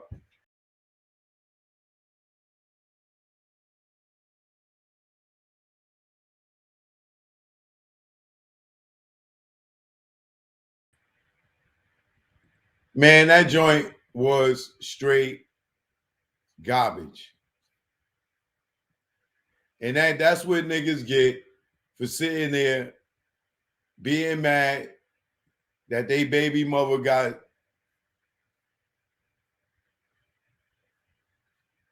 worked, got spanked by 3 different niggas in the night. Nigga holding on to that. And I'm telling you, boy, I know one thing. That nigga 50 better not ever come across a scandal. Because, man, he ain't gonna have no support out here. Watch. He better fly straight for the rest of his life. He better hope, because his baby mother made allegations against him. So he better really, really, really, really fly straight. Because this putting his hands on this, being spiteful towards Diddy, like this documentary is not gonna hurt Diddy none in no way. It's not gonna get him no more time. It gave people the platform to tell their story, and that may be the only good in it. But most of these people we done heard these stories from. You know what I'm saying? So Choke No Joke, man. Y'all know what it is. I'll be back tomorrow, 7 p.m., same bad time, same bad channel. If you're new to the channel, subscribe. If you like this video, please hit the like button before you go. And I'll be back tomorrow, man. Rated D. Diddy's The Reckoning, Rated D by Choke No Joke. All right? Peace and love, man. 1. Jack Brown. You know what it is. Keep on hating. You know what it is. Never did I think hip-hop go this far. Never did I think I see Diddy behind bars or kills. Penitentiary scars. The Man Act. Is it going too far? Back. Y'all industry rats. Y'all whack. That's 100. On Pyro. You'll be trapped like Pac. The go viral. Gene Saw. The nuts that y'all roll. At the freak off. And Diddy too. But plug shopper. Free door stopper. Nigga, you don't know if you a criminal or a cop. But you're next to be locked. Ask Keefy D. Telling on yourself on Vlad TV. You dumb nigga, right? You never be me. And I never be you too. Telling on you too. Yeah, sitting on the step. Giving up myself. What the fuck I look like? My name G-Dap. Comb legacy doom. Will the bad boy see time like loan? Your extortion fell through. You friended no one. Like the moon. What did you do? Sat back and watched him get groomed. Only badge in the room. You and wifey drunk the juice. Saw the check for Pac's life. And his back right. Guess it's bad boy for life. Or should I say same gang? You the same lane. That chain gang. Damn, you rocked them, fella, didn't you? For the mozzarella, did it for Wolf and his mother, D-Ferg and Kurt Burrow. Nah, nigga, you did it 'cause your ass ain't thorough. And you ain't from the boroughs. Joke, no joke, you know what it is. This one's for the whole earth, you know, when they get disrespectful. I just go to the booth and kick the truth to the young black youth. Joke, no joke, you know what it is. Keep on hating, you know what it is.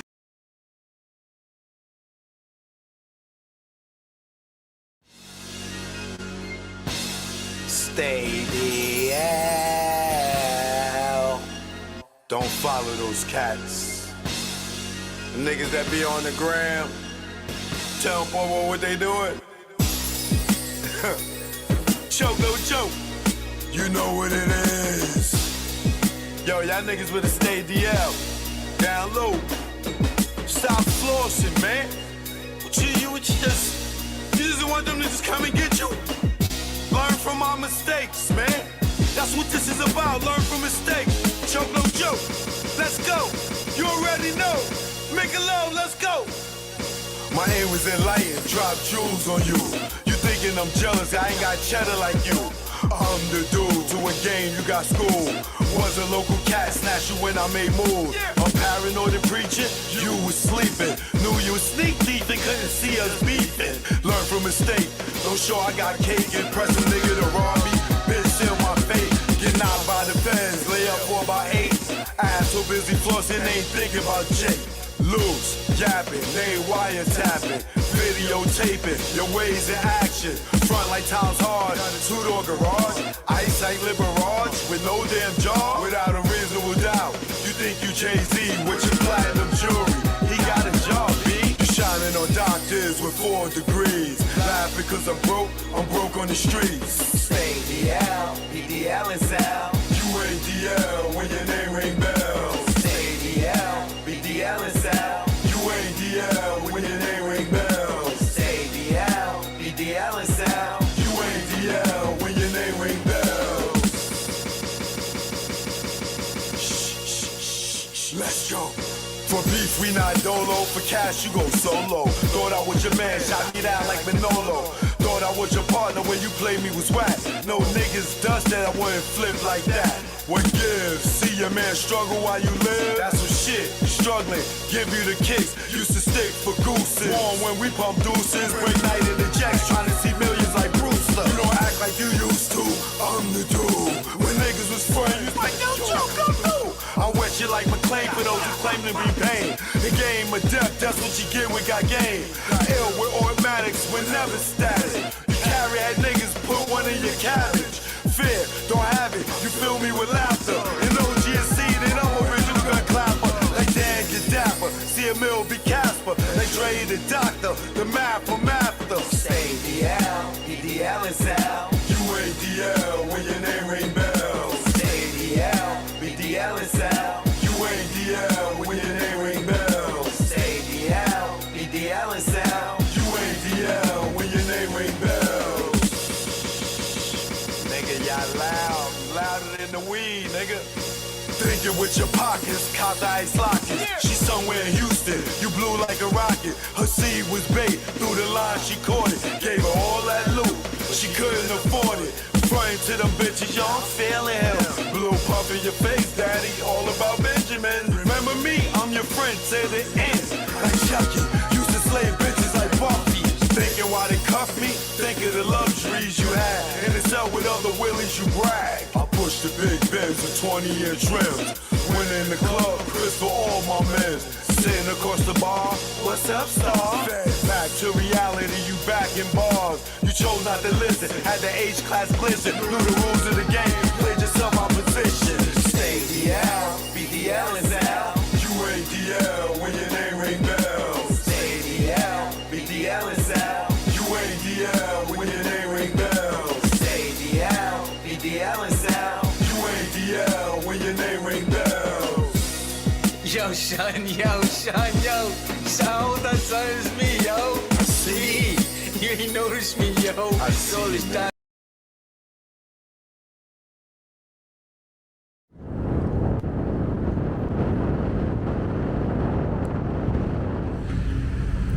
Choke, no joke. Jack Brown. Yeah, now. Choke, no joke. Jack Brown. Yeah. This what ATL in New York sound like. Let's go.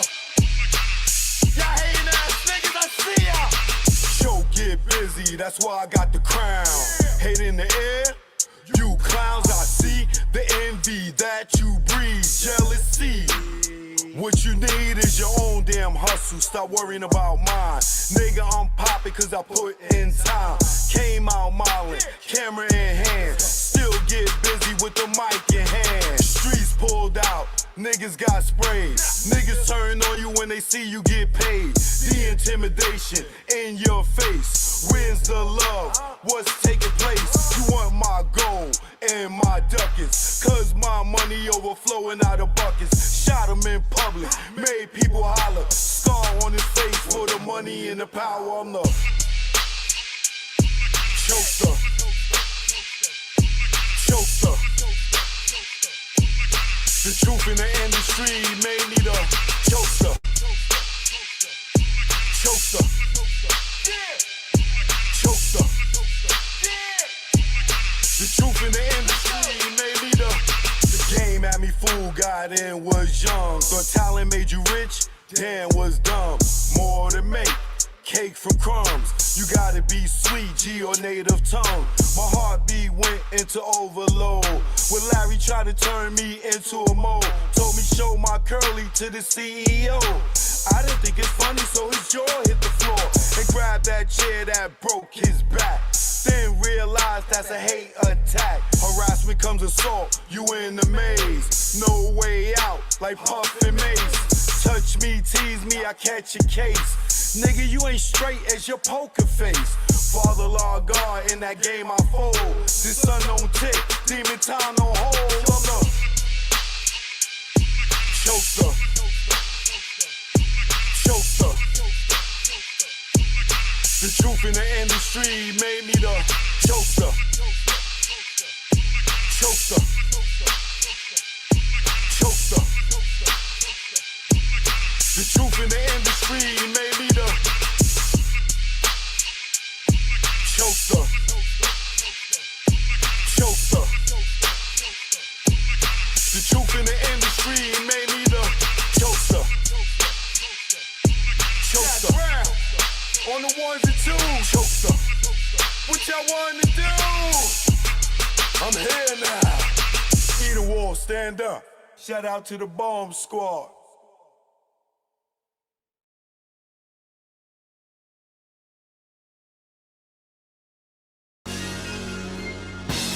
Stay the hell. Don't follow those cats. Choke, no choke. You already know. Let's go out the gray, go. Now I'm out the game. Feel good, not pitching in the hood. And I really don't think I could go back to selling crack and stashing them packs in my ass. I maintain weekly money the same. And nah, I don't go through them games. Niggas testing my brain with them triple beams filled with change. Pot crack, grams in the drain. Getting hit with the fake exchange. Like baking soda flour. After being on Broadway for hours. Getting knocked, being back at start. Niggas testing if I got heart. Pushing me to pop some shots. Just stop the ball before the start. Old lady with the binocs. Give description to cops. Why they try to tear us apart with that good cop, bad cop. I ain't going for the game, he ain't tell you a thing. Your partners with them saying the same. You tighten them cuffs till you see veins. Stop fucking yanking them down. They might fuck you if you ain't sane. And nigga never sniff cocaine. And I don't care what game or part of the area you claim. Brave Scarface, you must be insane. Nigga, Tony fucked the boss Dane. His right hand man, he's slain to get his back blown out the game. Do it on the low, let nobody know.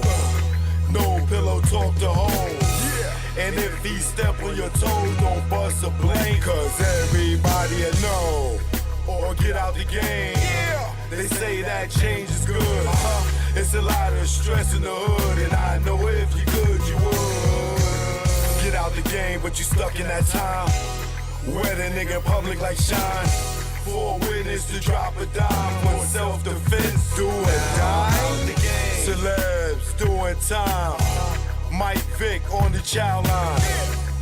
Even Kobe, Jason Williams, Gage, kick like Shinobi. Little Kim for perjury. You know you done fucked up, right? You know you done fucked up, right? Let's go. When it's late night, make sure it's packed tight. And when you take those flights, never eye the Jake in sight. And shake them fuckers when they dead to right. Making a fifth go rumble. Because of stick up trouble. Blasting your gap for a cat, for in fact, with some crap that don't involve you. For some dudes that don't love you, all they wanna do is pawn you until you go down. And don't do shit for you when you lock down, or even when you touch down. But they tell you to go to the pound. The same block that gave you a pound. Years in the pen, now you live it again. What mind state are you in? When you back it for 10, and you was just waiting for a teen to come home to relive it again. Entrapment should be a sin. The way they reel us in, parole us to a revolving door to bring us in. This shit is insane. The game is insane. The game will fuck with your brain. That's why I'm out the game. Yeah. Just get out the game, man. I know they told y'all it's only 2 ways out. Jail and death. Nah, just get out, nigga. Just get out, man. It's easy. Just walk away, nigga. If they care about you, they'll let you go. If you in the game and you wanna go and get a better life, and they won't let you walk away, what do that say? Get out the game, nigga. You wanna sleep easy, nigga? Look at these rap niggas, nigga. You wanna be the next rapper? Trapper, clapper, federal indictment rapper, huh? I keep telling y'all niggas, man, get out the game, man. Joke no joke. Grego, you already know. The beast is chemical, baby. That's why I'm out the game. Out here in DR, my man Delvin, see him? Yeah. In Dominican Republic. Alright? Yeah. We here. Yeah. Joke no joke. Primo, you ain't want to give me no beat, so I'm stealing one. Take it personal. You know you my guy, Primo, love you. You gonna give me a beat after this one.